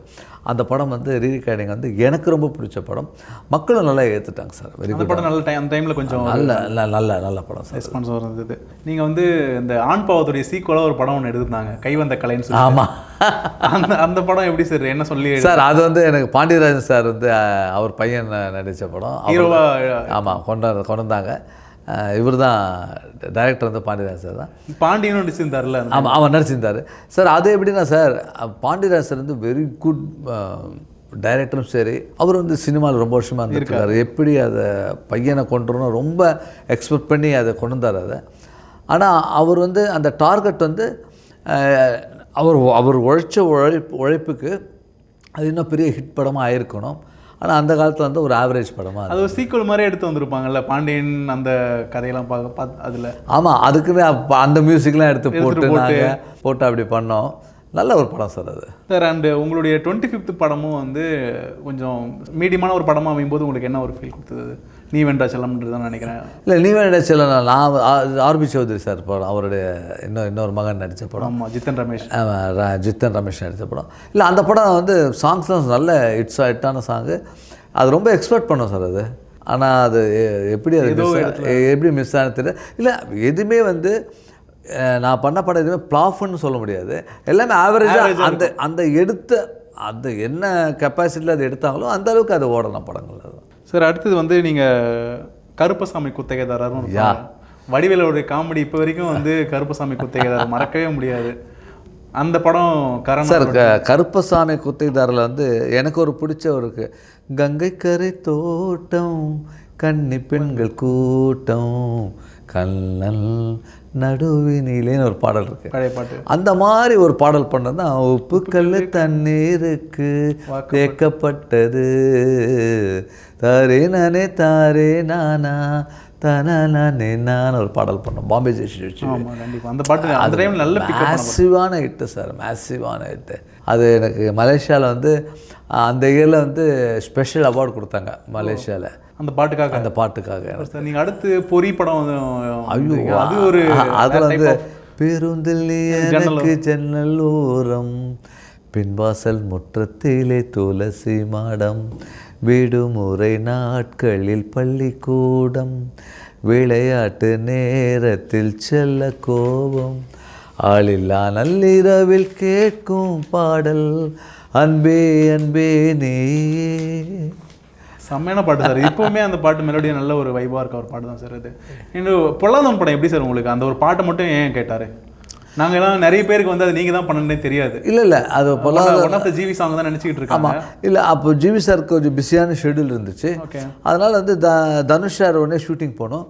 அப்போ வந்து வெற்றிமாறன் வந்து கதிரேசன் வெற்றிமாறன் வந்து கேட்டாங்க இந்த மாதிரி. அப்போ வெற்றிமாறன் இன்ட்ரடக்ஷன் டைரக்டர் அது. ஆமாம், ஃபர்ஸ்ட் படம் அவருக்கு. ஃபஸ்ட்டு ரெக்கார்டிங்கான சாங் இதுதான், இந்த பாட்டு தான் வெற்றிமாறன். அப்போ வந்து படித்து பார்த்தேன் வந்து அவருக்கு டைம் இல்லை, சரி நான் ஷூட் போனதுக்காக அது சொன்னோம். அது வந்து என்கிட்ட கேட்டாங்க, நாங்கள் என்ஓசி கொடுக்க சொல்லுவோம். இப்போ ஜிவி உடனே இல்லைன்னா நீங்கள் பண்ணுங்கன்னு சொன்னோடனே நாங்கள் அதை ஒரு டியூனை செம்மையான பாட்டு சார் அது. அந்த பாட்டு அந்த அளவுக்கு ஒரு வைபாக இருக்கும். என்ன டேட் அடிச்சிருப்பீங்க அந்த பாட்டில். அந்த பாட்டு தான் சொல்லிட்டு நிறைய பேருக்கு தெரியாமல் இருக்கலாம், அது ஃபீல் பண்ணிருக்கீங்களா? இல்லை தெரியாமல் கொஞ்சம் பேருக்கு கொஞ்சம் தெரியும், இது ஃபாலோ பண்ண தெரியாமல் இருக்கும். பட் எனியோ அது வந்து அது தினாவுடைய சவுண்டிங் தெரிஞ்சிடும், அது எல்லாரும் தெரிஞ்சிடுறது சார். அதுக்கப்புறமா நீங்கள் வந்து இந்த சண்டை படம் அப்பா அதில் கூட சுந்தர்சிலாம் பாடலாம் வச்சுருப்பீங்க, வாடி என் கப்பா கிழங்குன்னு. அந்த அந்த அனுபவம் அதெல்லாம் அப்போல்லாம் வந்து ரைட்ஸ் வாங்கணும். ஆமாம், அந்த ரைட்ஸ் அப்போ ராஜா சார் ரீமேக்ஸ்லாம் நிறைய ட்ரெண்டாகிட்டு ராஜா சார்கிட்ட ரைட்ஸ் வாங்கி அமரண்ணங்க அவரே வந்து பாடல் எழுத வச்சு அந்த மாதிரி அந்த சாங் பண்ணோம். சுந்தர்சியை இப்போ அவருக்கு என்னன்னா சுந்தர்சிக்கு வந்து தலைநகரம் படம் பண்ணிட்டு இருந்தாரு, ஒரு 2-3 படம் அப்போ தான் ஆக்டர் வந்துட்டு இருக்காரு. இல்லை நான் அதாவது ட்ரை பண்ணுறேன்னாரு, அவரை தான் கேட்டார். அவர் கேட்டேன் ட்ரை பண்ணலாம் கேட்டார். ட்ரை பண்ணுறதுல நீங்கள் பாடுறீங்கன்னு நான் சரி அப்படியே ஆனால் 3 நாள் பாடினார் ஒரு பாட்டு. அந்த பாட்டை அது தெரிஞ்ச பாட்டு இருந்தால் கூட அதை வார்ம் பண்ணி அதை வந்து பண்ணி நல்லா பாடினார், நல்லா பாடி கொடுத்தாங்க. அந்த டைம் நல்லா ஹிட்டும் ஆச்சு, பெரிய ஹிட் சார் அது. அந்த சமயத்தில் சக்தி சிதம்பரம் படம் அது விவேக்குடைய காமெடியுமே, ஆமாம், நதியா அவர்களுடைய காம்பினேஷன்லாம் செம்மையாக இருந்தது அந்த படம். அந்த பாட்டிலே போக்கிரினா விஜய்டா சிம்பு வச்சு பாட வச்சிருப்பீங்களா? அது எப்படி அந்த இல்லை ஒரு டைட்டில் சாங்கில் வந்து யார் பாடினா நல்லா இருக்கணும். அப்போ வந்து சிம்பு வந்து பாடி அது அப்படி ஒரு லெவலில் வந்துட்டுருக்காரு. ஸோ சிம்பு வச்சு ட்ரை பண்ணி பாட சொன்னோம். சிம்புக்கிட்ட கேட்டோம், நீங்கள் தான் பாடுறீங்க சிம்பு, நானா பாடணும், ஓகேவா, இது யார் பாட போகிறாங்க ஆர்டிஸ்ட்லேருந்து சுந்தர்சிக்கு நீங்கள் தான் பாடுறீங்க, அப்படியா, ஓகேன்னு சொல்லி வந்து பாட ஆரம்பித்தார். எப்பவுமே சிம்புக்கிட்ட ஒரு பாடல் நிறைய பாடல் எனக்கு பாடியிருக்காரு என்னோடய கம்போசிஷனில். சிம்பு வந்து ஒரு வைபானால் இன்னொன்று ஒரு டியூனை கொடுத்தா அதை இம்ப்ரூவைஸ் பண்ணி அதை பாடக்கூடிய ஒரு டேலண்டான மியூசிக். அப்பா மியூசிக்கில் இருக்கிறனா வெரி டேலண்டான ஒரு மனுஷன். லிரிக் அந்த மாதிரி லிரிக்ல போலான்னு ஏன் என்ன ஒரு மைண்ட் செட்ல வந்தது? போக்கிரினா விஜய், வில்லன்னா அஜித், கெட்டவண்ணா சிம்பு, சம்திங் அந்த மாதிரி தனுஷ், அந்த மாதிரி எதனால அந்த மாதிரி போலான்னு வந்தது? இல்லை அவங்க நடித்த படத்தோட டைட்டில் வச்சு பண்ணணும் சொல்லிட்டு ஐடியா பண்ணி அது சக்தி சிதம்பரம் சார். ஆமாம், அவருடைய ஐடியா.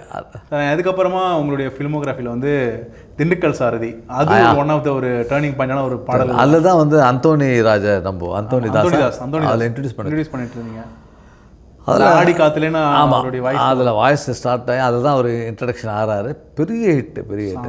அந்த வருஷத்துல ஒரு ஒன் ஆஃப் த ஒரு பெரிய நம்பர் ஹிட்டு பெரிய ஹிட். எப்படி மாலத்தி ஹிட் ஆனாங்களோ அதேதான். அந்த மாதிரி அந்தோனி தாஸ் இப்போ வரைக்கும் இப்போ இருக்கு. அவர் நல்ல அவர் வாய்ஸ் அந்த அளவுக்கு மக்களுக்கு பிடிக்கிற மாதிரி அதை அந்த மாதிரி கண்ணீர் கண்ணீர் வாய்ஸ் நல்ல பாட ஆரம்பிச்சிட்டார். அந்த படம் எப்படி சார் வந்தது? கருணாஸ் அவர்கள் ஃபர்ஸ்ட் அது வந்து ஒரு மலையாள படம் ரீமேக்குங்க. அது ஒரு மலையாள படம் எனக்கு போட்டு காட்டினாங்க. கருணாஸ் கதை சொல்ல நீங்கள் எனக்கு இந்த மலையாள படம் பாருங்கள். அப்போது அந்த மலையாள படத்தில் வந்து அது ஒரு நல்லா அவர் நடிச்சிருப்பார். அப்போ கருணாஸ் சொல்லுவார், கருணாஸ் கேட்டேன், இதை நீங்கள் தான் பண்ணணும் சார். நான் பண்ணுவேன் சார். இதை இல்லை ஹீரோயிசமை விட்டு இது வந்து ஒய்ஃபை டவுட் படுற மாதிரிலாம் சீன் இருக்குது, இது வந்து நீங்கள் பண்ணு. இல்லை நான் பண்ணுவேன் சொல்லிவிட்டு ஹீரோவா ஃபஸ்ட்டு படம்ல அது. ஆமாம், அவர் ஹீரோவாக அந்த ஃபஸ்ட்டு படமாக அதில் உள்ளே என்ட்ரி பண்ணுறாரு. அதை பண்ணோம். அதில் கூட ஒரு பேத்தா சாங் ஒன்று பண்ணியிருப்போம். ரொம்ப சங்கரமாக பாட வச்சோம். அது ரொம்ப நல்ல செலவோடு எடுத்தாங்க. அப்புறம் அந்த திண்டுக்கல் ரீமிக்ஸ் வேறு இருக்குது. அது இன்னொன்று வந்து இன்னொரு பாட்டு சார், அதில் சுட்ட பழமா சுடாத பழமா அதுவும் ஒரு செம்மையான ஒரு பாட்டில் நல்ல படம் சார். சார் இதெல்லாம் மீறி சார் எனக்கு பிடிச்ச ஒரு படம் இருக்குது. சுப்பிரமணிய சிவா தனுஷ் நடித்த சீடன். அதில் ஒரு ஓப்பனிங்கில் ஒரு அதில் ஓப்பனிங் ஒரு சாங் இருக்கும் சார். அது ஃபுல் கிளாசிக்கலான ஒரு சாங். சரவண சமையல் தரிநானு ஒரு பாடல். ரொம்ப ரொம்ப எனர்ஜெட்டிக்கான ஒரு பாடல் அது. அது வந்து அதை எடுத்த விதம், அந்த படமே எனக்கு பிடித்த ஒரு படம். அது கூட மக்கள்கிட்ட அந்த அளவுக்கு போய் சேராமல் போயிடுச்சு. நீங்கள் சுப்பிரமணிய சிவா கூட ஒரு 3 படம் பண்ணியிருப்பீங்கன்னு நினைக்கிறேன். 4 படம் sir. Tonga Dhangadhi, first Thiruda திருடி, அது தெலுங்கு தொங்கா தங்கதி. அதுவும் தெலுங்குல வந்து மோகன் பாபு சார் பையனை வந்து இன்ட்ரடியூஸ் பண்ணுறாங்க, மனோஜை இன்ட்ரடியூஸ் பண்ணாங்க. அது மிகப்பெரிய ஹிட்டு. சுப்பிரமணிய சிவா வந்து ரொம்ப ஒரு அற்புதமான மனிதர். கதை ரொம்ப அழகாக எடுப்பார். அவர் வந்து கொஞ்சம் படம் எடுத்தால் கூட எல்லா படம் வந்து மக்களுக்கு பிடித்த மாதிரி படத்தை எடுத்து பேசுகிற படமாக எடுத்துட்டார் அவர். தொடர்ந்து படம் பண்ணுறாங்கன்றதுலாம் முக்கியம் கிடையாது. என்ன படம் பண்ணாங்க, ஒரு படம் பண்ணால் கூட நச்சுன்னு ஒரு படம் பண்ணாங்க பாருங்கள், அதுதானே எனக்கு இருக்குது.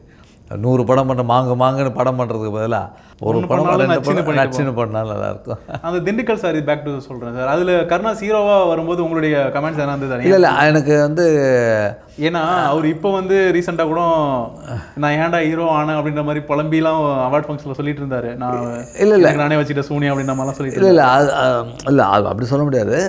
அவர் சொன்ன கருத்து ஒன்று இருக்கட்டும். பட் எனக்கு அது ஒரு மலையாள ஆர்டிஸ்ட் பண்ணாங்க. அவர் பேர் வந்து ஜெயராமா ஏதோ பேர், இல்லை மலையாள ஆர்டிஸ்ட். அவருக்கு ஈக்குவலாக பண்ணுவாரான்றது ஒரு டவுட் இருந்துச்சு எனக்கு கருணாஸ் மேலே. கருணாஸ் உங்களால் பண்ண முடியுமான்னு கூட நான் கேட்டேன். நான் இல்லைண்ணே அதை நாங்கள் ட்ரை பண்ண சொல்லிட்டு அது டுவர்ட்ஸ் கிளைமேக்ஸ்லாம் ரொம்ப டஃப்பாக இருக்கும். அந்த மலையாள படம் பாருங்கள், அது ரொம்ப டஃப்பாக இருக்கும். அதுதான் அதுக்கு ஈக்குவலாக இவர் பண்ணிட்டார். அப்போயே இவர் ஜெயிச்சிட்டாருங்க. ஒன்ஸு ஒரு ஃப்ரெஷ்ஷாக ஒரு படம் பண்ணுறது ஒன்று ஓகே. ஒரு படம் வந்து அதில் ஹிட்டாக இருக்குது, அந்த மக்கள் ரசிச்சிருக்காங்க, அது தமிழ்நாட்டு மக்கள் ரசிப்பாங்களான்றதை வந்து யோசித்து பார்க்கும்போது ரசித்தாங்கனாலே அப்போ அந்த கேரக்டர் வந்து கரெக்டாக உள்வாங்கி பண்ணியிருக்காரு தான் அர்த்தம். அது ஒரு பக்கம் இருந்தாலும் உங்கள் பாடல்கள்லாம் வேறு, அது மக்கள்கிட்ட நல்ல எடுத்துகிட்டு போய் சேர்த்தது தான் பெரிய ஹிட்டு சார். அதில் டபுள் மீனிங்கெல்லாம் வந்து சொல்லிட்டு அப்புறம் மாற்றினாங்கல்ல அதெல்லாம். அதை சார் அது திண்டுக்கல் பெரிய பூட்டு எனக்கு உன்கிட்ட தான் திறந்து பார்க்க கள்ளச்சாவி இருக்குன்னு சென்சார் விடலை. சென்சார் விடலை. இதை பெரிய பூட்டு எனக்கு உங்ககிட்ட தர கள்ளச்சாவி இருக்கலாம் வந்து இது வந்து டபுள் மீனிங்காக இருக்குது, கட் பண்ணுங்க சொல்லிட்டு சென்சார் ஈவினிங் முடித்த பிறகு நாளைக்கு ரிலீஸு, நாளைக்கோ அடுத்த நாளாக ரிலீஸு. இந்த லிரிக்லாம் மாற்றணும் சொல்லிட்டு வந்துட்டாங்க. ஃப்ரெஷ்ஷாக தான் வந்துட்டாங்க. அப்போ நான் வேறு ஏதோ படம் போயிட்டு இருக்கு. அப்புறம் உடனே சட்டுன்னு மாற்றி அந்த லிரிக் மாற்றி வேறு மாதிரி பண்ணி கொடுத்தோம். மதுரை ஜில்லா எனக்கு சம்திங் அதை மாற்றிருப்பீங்க அந்த டோன்லேயே. நீங்கள் ஒரு படத்தில் ஆக்டராக வேற நான் கேட்கணும்னு நினச்சேன். சூழ்நிலைன்னு ஒரு படத்தில் வேற ஆக்டிங் கொடுத்துருந்தீங்க. அது எப்படி சார் அந்த ஆப்பர்ச்சுனிட்டி வந்தது? அது செந்துருன்னு என் நண்பர் வந்து அப்புறம் அந்த படம் அவுட் பார்த்ததுக்கு அப்புறம் உங்களுக்கு எப்படி இருந்தது? ஐயோ இனிமேல் நடிக்கவே கூடாதுன்னு நினச்சிட்டேன். நமக்கு முடியுமா நடிப்புன்றது சாதாரண விஷயம் இல்லை. கண்டிப்பாக. ஆனால் ஃபஸ்ட் எக்ஸ்பீரியன்ஸே நான் இன்னும் கூட கொஞ்சம் நல்லா பண்ணியிருக்கலாம். நல்ல ஸ்கிரிப்ட் செலெக்ஷன் பண்ணியிருக்கலாம் ஃபஸ்ட்டு படம்ன்றனால. அதில் கொஞ்சம் கான்சென்ட் இல்லை. அப்போது என் நண்பர் செந்துருன்னு வந்து சொல்லும்போது நல்லா இருந்துச்சு. ஆனால் அவங்களும் நல்லா ஒர்க் பண்ணாங்க. ஆனால் அது ரொம்ப இல்லை ரொம்ப டு த பிலோ அந்த மாதிரி அது வந்துருச்சு. அது அது ரெக்ரெட் பண்ண ஆரம்பிச்சிட்டிங்களா சார் நீங்கள்? அது ஏன்டா நடிச்சோம்? நோ சினிமாவில் எப்பவுமே வந்து தோல்வி வந்து மைண்டில் ஏற்றவே கூடாது. ஏற்றினா நீங்கள் வந்து பயந்துகிட்டே இருக்கணும். நீங்கள் அதுக்கப்புறம் நடிக்கல? நான் நடிக்கவே இல்லை. ஃபஸ்ட்டு படம் நல்ல ஒரு கேரக்டரை கிடச்சிருந்து அதில் நல்ல ஒரு ரோலாகவும் இருந்து நீங்கள் நல்லா பண்ணியிருந்தீங்கன்னா அதுக்கப்புறம் நடிக்கிற நிறைய வந்திருக்கும், வாய்ப்புகள் வந்திருக்கும், ஒரு பூஸ்டப்பாக வந்திருக்கும். ஆனால் அது சரியாக அமையல. அதுக்கான வருத்தமும் படலை. அது என்ன சொல்லி கூப்பிட்டாங்க உங்களை நடிக்கிறதுக்கு சார்? நீங்களா இன்ட்ரெஸ்ட் எடுத்தீங்களா அவங்களா கூப்பிட்டு? இல்லை அவங்க இன்ட்ரெஸ்டாக கொடுத்தாங்க. அது எனக்கு அந்த ப்ரொடக்ஷன் வந்து எனக்கு ரொம்ப வேண்டியவங்க. செந்தூரன்னா வந்து நண்பர் அவர். இந்த கேரக்டர் வந்து நீங்கள் பண்ணுங்கன்னாரு. அதுக்கு மியூசிக் நான் தான். இந்த கேரக்டர் நீங்கள் பண்ணுங்க, நல்லா இருக்கும். நான் ஒர்க் அவுட் ஆகுமா செந்தூரன் 4-5 வாட்டி கேட்டேன். இல்லை நல்லாயிருக்கும், ஒரு வில்லன் கேரக்டர் தான், நல்லாயிருக்கும் சொல்லிட்டு வருவாங்க. அது லைஃப்பில் வந்து எல்லாமே கடந்து போகணும். 24 மணி நேரமும் வந்து நம்ம ஒரே நிலையில் இருக்கவே முடியாது. அது 1 மணி நேரம் சிரிப்பு, 1 மணி நேரம் அழுகை, 1 மணி நேரம் சந்தோஷம், இப்படி தான் லைஃப் இருக்குது. அந்த மாதிரி அந்த ஒரு சாப்டர் வந்து என்னுடைய பின் தங்கிய ஒரு நாட்களாக இருப்பேன். சார் நிறைய படங்கள் பண்ணேன், ஒரு 50 படங்கள் பண்ணிட்டீங்க. குறிப்பிட்டு சொல்கிற மாதிரி ஒரு 50 படம் சார், 97 படம் சார். நீங்கள் இந்த படம் எல்லாமே என்னுடைய ஹிட் படம் எல்லாமே தெலுங்கு கன்னடத்தில் இருக்கு. அப்படிலாம் நீங்கள் கணக்கு பார்த்தா 100க்கு மேலே இருக்குது. ஏன்னா எல்லாமே வந்து சென்சார் பண்ணி தானே வந்திருக்கு. கண்டிப்பாக உங்களுக்கு எங்களுக்கு நாங்கள் சோர்ஸ் பண்ணி பார்க்கும்போது நான் பண்ண இந்த படம் எல்லாமே வந்து தெலுங்கு. ஓகே, எல்லாமே தெலுங்குல இருக்குது, எல்லாமே கன்னடத்தில் இருக்குது, மலையாளத்தில் 2-3 படம் மலையாளத்தில் இருக்குது. ஓகே, எல்லாமே அங்கேயும் சாங் ஹிட்டாக இருக்குது. எங்களுக்கு ரெஃபரன்ஸாக பார்க்கும்போது இது மட்டும் தான் தெரிஞ்சு. அப்போல்லாம் வந்து டபுள் லாங்குவேஜ் படமே நான் நிறைய படம் பண்ணியிருக்கேன் நான். ஓகே, அப்போ எனக்கு அந்த கவுண்ட் பார்க்கும்போது 100 மேலே தாண்டிடுச்சு. பட் எண்ணிக்கை முக்கியம் இல்லை, மக்கள்கிட்ட எந்த அளவுக்கு நம்ம இருக்கோன்றது தான் முக்கியம். அது நினைக்கும் பொழுது ஒரு படம் நல்ல படமாக கொடுத்துட்டு போனான்னு சொன்னீங்களா ஸ்டார்டிங்கில்? ஆமாம், அந்த மாதிரி நீங்கள் எக்கச்சக்கமான படங்கள் பாட்டு கொடுத்துட்டு போயிட்டீங்களா? ஆமாம், கொடுத்தா. அதே மாதிரி எக்கச்சக்கமான புது டைரக்டருக்கு நான் வேலை பண்ணியிருக்கேன். தோ சீரியல்லேருந்து சிஜே பாஸ்கர் சித்தியில் அப்புறம் அறிமுக டைரக்டர் தான். அதுலேருந்து மெட்டி ஒளி நிறைய சீரியல், அந்த சீரியல் கிட்டத்தட்ட ஒரு 100 டைரக்டருக்கு நான் அறிமுக மியூசிக் டைரக்டராக இருந்திருப்பேன். நான் மியூசிக் டைரக்டர் மட்டும் அவங்க அறிமுக டைரக்டராக இருந்திருப்பேன். நான் இந்த செக்மெண்ட்குள்ளே வரணும்னு நினச்சேன். தமிழ் சீரியல்களுடைய வரலாற்றை எடுத்து பார்த்தா முக்கால்வாசி சீரியலுக்கு நீங்கள் தான் வந்து சார் 370 டைட்டில் சாங் சார் இந்த இருக்குது. அது யாருமே இது வரைக்கும் பண்ணல சார். என்னோட இதை நீங்கள் பார்த்தீங்கன்னா எல்லாமே ஹிட் சாங் சார். நம்பிக்கை நம்பிக்கை வாழ்க்கை இன்பமடா. இது சரி, இதெல்லாம் வேற சேனலோடைய சீரியலாக இருக்குது. ஜெயா டிவிக்கு பண்ணது எதாவது இருக்குதா? இருக்கு. ஜெயா டிவிக்கு ஒன்று பண்ணியிருக்கேன். ஆபாவானன் சார் தயாரிப்பில், இந்திரா ராஜ்குமார் அவங்களுடைய டைரக்ஷனில் நான் ஜெயா டிவிக்கு ஒன்று பண்ணியிருக்கேன். சீரியலுக்கு வந்து அந்த ஜெயா டிவிக்கு பண்ண சீரியல் நான் தான் பாடியிருப்பேன். நானும் ஹரிகரனும் 2 பேரும் பாடியிருப்போம். ஆமாம், சீரியல்னாலே டைட்டில் சாங்னாலாம் தீனா தான் மைண்டில் எல்லாருக்கும் வருவாங்க போல். அந்த அளவுக்கு உங்களுக்கு நல்ல ரீச் இருந்துருக்குல்ல சார்? சார் நீங்கள் நிறைய பேர் சார் சீரியல்னாலே வந்து ஐயோ இதை பண்ணக்கூட நினைப்பாங்க சார். ஏன்னா குவாலிட்டி நம்ம இறங்கி போயிடுவோம் அப்படின்ற மைண்ட் செட். ஆனால் நான் துணிஞ்சு பண்ண ஆரம்பித்தேன் சார். சினிமாவில் இருக்கிற குவாலிட்டியை நாங்கள் அங்கே கொண்டு போனேன். நான் சினிமாவில் என்ன மியூசிஷியன், சினிமாவில் என்ன சிங்கரோ, சினிமாவில் என்ன பேமெண்ட்டோ அந்த பேமெண்ட்டை நான் அங்கே வாங்கி கொடுத்துருக்கேன். அதுதான் அங்கே எனக்கு வந்து கிடைச்ச ஒரு. ஆனால் சினிமாவில் ஒரு பக்கம் இருந்தாலும் சீரியலில் பண்ணுறதுல ஒரு விஷயம் இருக்குது சார். டெய்லியும் உங்கள் பாட்டு எல்லா சீரியலும் டெய்லி கேட்டே இருப்பாங்க. உண்மையாகவே நீங்கள் என்ன தான் சொல்லுங்கள், என்னோடய முதல் பாடல் கண்ணின் மணி கதை கேளம்மா 8 மணிக்கு போச்சுல சார் அந்த சீரியல்? 9 மணிக்கு. அது ஒரே நாளில் எல்லாரும் யார் தெரிஞ்ச அளவுக்கு.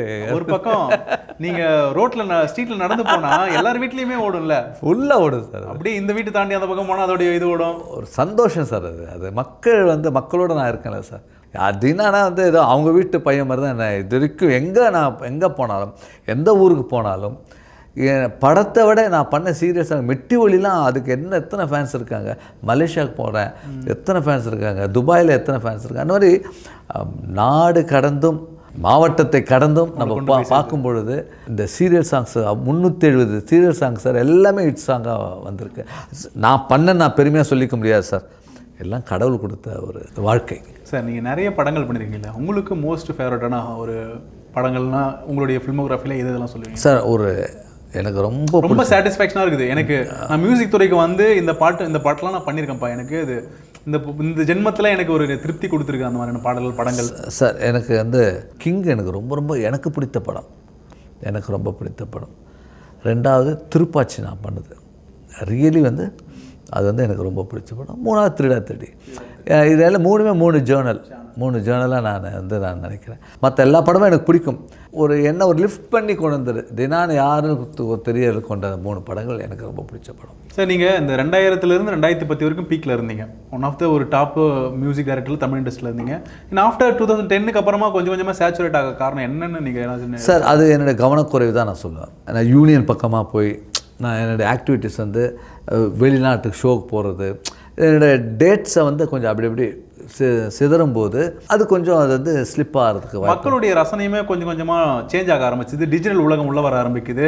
மற்ற கண்ட்ரீஸில் இருக்கிற சாங்ஸ்லாம் கேட்குற மாதிரி மற்ற டேஸ்ட்டுமே மாற ஆரம்பிச்சுது. ஏன்னா அந்த 2010 அப்புறமா 11 இந்த அனிருத் அவர் அந்த மாதிரியான ஆட்கள்லாம் உள்ளே வராங்க. அதுவும் ஒரு வாய்ப்பு இருக்கலாம். அதுவும் இருக்கலாம். அதுவும் இருக்கலாம். அது என்ன நீங்கள் யோசிச்சு பாருங்களேன். இப்போ நான் இருக்கும் பொழுது என்னோடய டைரக்டர்ஸ்க்கெலாம் வந்து அடுத்த செட்டப்பில் வரல. அடுத்த செட்டப்பில் யூத் டைரக்டராக வேறு செட் ஆஃப் டைரக்ஷன் வந்திருக்கு. அப்போது வேறு செட் ஆஃப் டைரக்ஷன் அந்த டீமே மாறுது. அவங்களுக்கு ஒரு மியூசிக் டைரக்டர், அவங்களுக்கு ஒரு கோரியோகிராஃபர், அவங்களுக்கு ஒரு சினி ஃபோட்டோகிராஃபர் மாறுது. அது ஒரு 2010 2020 வரைக்கும் அப்படி வருது. அதுக்கப்புறம் அது அவுடேட் ஆகி அப்புறம் 2021 26 வரைக்கும் இப்போ 25 வரைக்கும் வேறு மாதிரி வந்திருக்கு. இந்த செட் ஆஃப் டைரக்டர்ஸ் வேறு. இவங்க இந்த 2010 இருக்கிறவங்க இல்லை, இந்த மாதிரி 2000 இருக்கிறவங்க இல்லை. எல்லாமே ஒவ்வொரு 10 வருஷத்துக்கு ஒரு அலைன்மெண்ட்டுன்னுவாங்களே, அலைன்மெண்ட் மாதிரி அந்த இன்ஃப்ராஸ்ட்ரக்சர், நம்மளுடைய ஃபிலிம் பேஸ் இன்ஃப்ராஸ்ட்ரக்சர் மாறுது, ஐடியாலஜிக்கல் மாறுது. அதே மாதிரி பார்க்குறவங்களுடைய பப்ளிக்குடைய டேஸ்ட் மாறுது. நம்ம நினைப்போம் குத்து சாங் போட்டால் தான் ஹிட்டாகவும் நினைப்போம். நம்மக்கிட்ட இப்போ கொடுத்தா அங்கே குத்து சாங் தேவையில்லை, அங்கே வேறு மாதிரி சாங்கு எதிர்பார்க்குற மாதிரி இப்போ வர புது டைரக்டர்ஸ் திங்க் பண்ணுறாங்க. ஸோ அதுக்கு கன்வீனியண்ட்டாக அவங்களுக்கு இதாக இருக்குது. இன்னொன்று பிஸ்னஸ் ஸ்ட்ராட்டஜி. இப்போது ஒரு ஹிட்டான ஒரு டைரக்டர் இப்போ பண்ணுறாருன்னா அவருக்கு நான் வெளிப்படையாக சொல்கிறேன், இது கொஞ்சம் போடுங்க, அந்த தப்பு கிடையாது. ஒரு ஹிட்டான டைரக்டர் சம்பளம் வாங்குறாருன்னா 10 கோடி வாங்குறார் வச்சுக்கோங்களேன். ஒரு ஹிட்டான டைரக்டர் சுமார் 10 கோடி வாங்குறேன். இப்போ வந்து அவருக்கு மற்ற இசையமைப்பாளர் 50 லட்சம் 40 லட்சம் 30 லட்சம் வாங்கிட்டா அவங்களோட பிஸ்னஸே வராது. அவங்க ரேஞ்ச் 8 கோடி ரூபாய்க்கு வாங்குறவங்களோட தான் நம்ம அதை ட்ராவல் பண்ணோம். ஏன்னா பிஸ்னஸோட வியூ அப்படி தான் போகுது. ஓகேவா? ஓகே, அப்படின்னு பார்க்கும்பொழுது நம்ம டைரக்டர்ஸ் யாரும் அங்கேயும் போகல.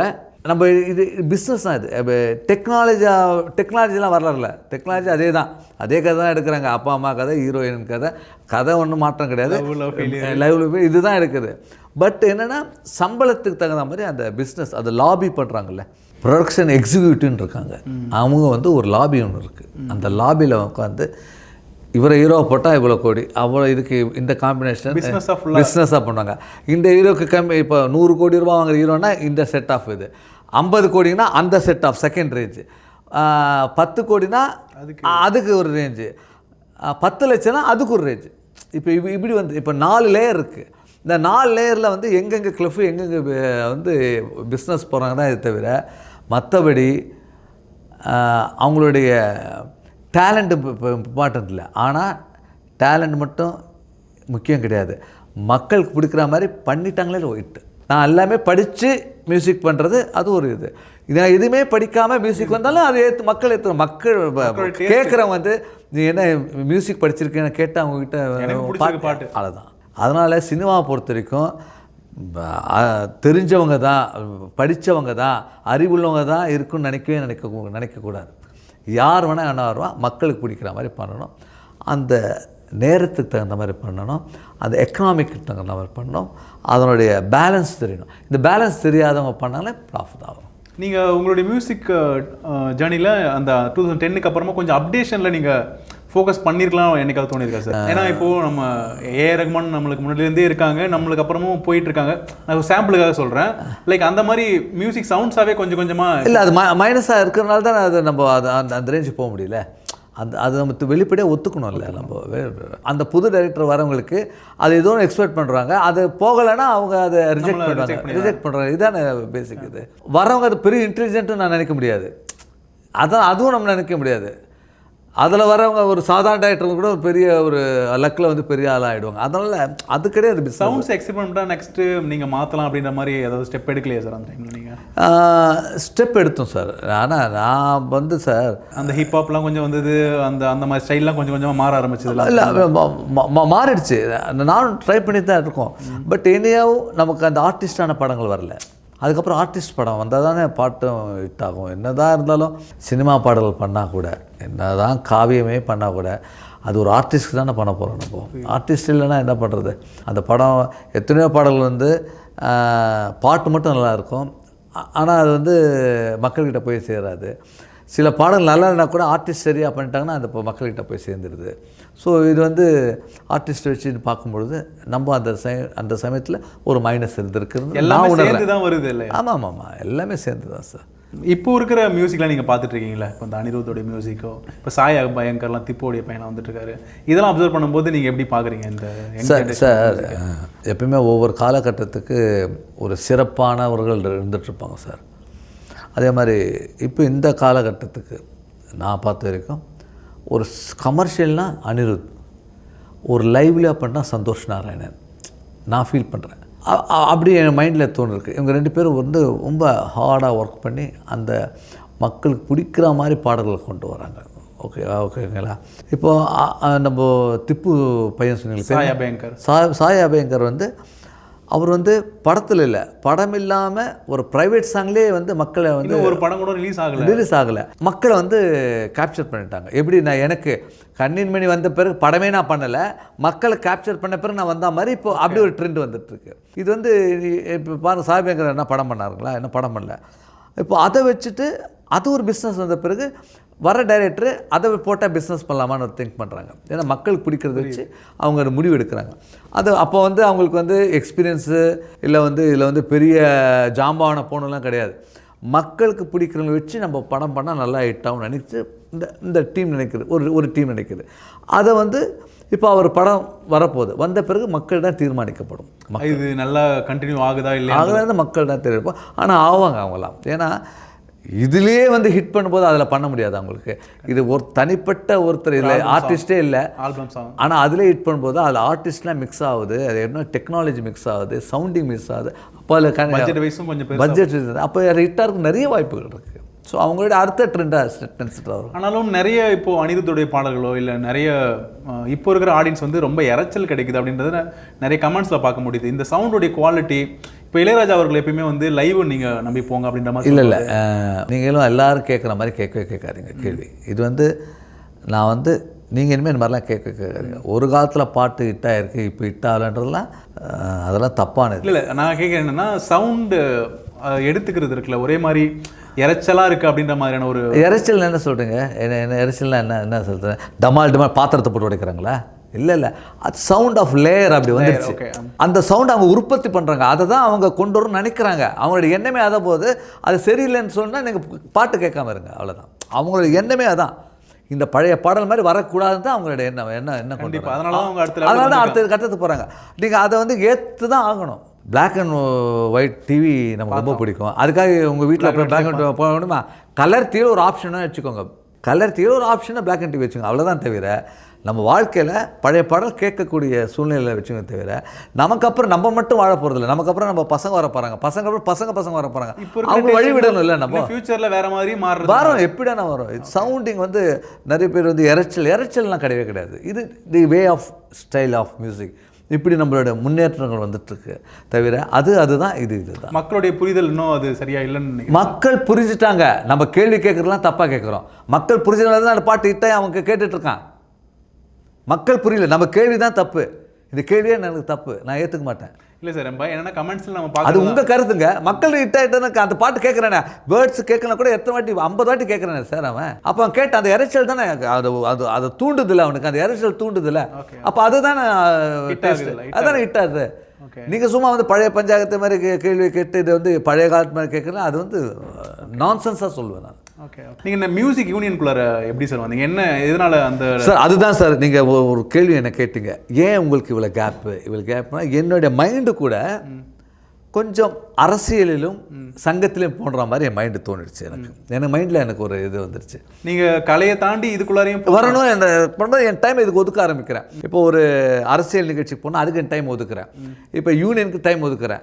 அப்போ ஒதுக்கும்பொழுது என்னுடைய பேஷன் வந்து மாறுது. என்னோடய பேஷன் மாறுது. என்னோடய பேஷன் என்னோடய லைஃப் ஸ்டைல் மாறுது.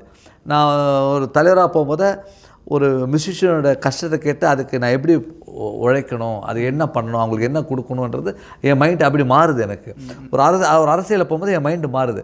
ஸோ இது என்னுடைய நானே ஏற்படுத்தி கொடுத்த பாதை தான். நான் அதுக்காக வந்து என்னை யாரும் ஒதுக்கலை. சினிமாவில் இப்போ கூட போய் கேட்டால் எனக்கு வாய்ப்பு கொடுக்குறதுக்கு ஆள் இருக்காங்க. எனக்கு தெரிஞ்ச ப்ரொடக்ஷன் தான் இன்றைக்கி எல்லோரும் பண்ணுறாங்க. வாய்ப்பு எனக்கு கிடைக்கும். ஆனால் வாய்ப்பு நானே கேட்குறதில்ல. அதுக்காக வந்தால் நான் விட மாட்டேன். நான் எனக்கு வரும்போது ஆப்பர்ச்சுனிட்டி வரும். என்னுடைய கவனம் வந்து ஏன் சிதறிச்சுன்னா எனக்கு வேறு ஒரு இதெல்லாம் போகணுன்ற ஆசை. ஒரு யூனியன் தலைவராக இருந்தேன், பெப்சிக்கு துணைத் தலைவராக இருக்கேன், ஒரு கட்சியோட ஒரு பொறுப்பில் இருந்தேன். இந்த மாதிரி 4-5 இருக்கும்பொழுது எனக்கு அது ஒரு என் லைஃப்பில் எனக்கு ஒரு சந்தோஷத்தை கொடுக்குது, எனக்கு ஒரு இன்ட்ரெஸ்ட்டு கொடுக்குது. அதனால் தான் பண்ணேன்.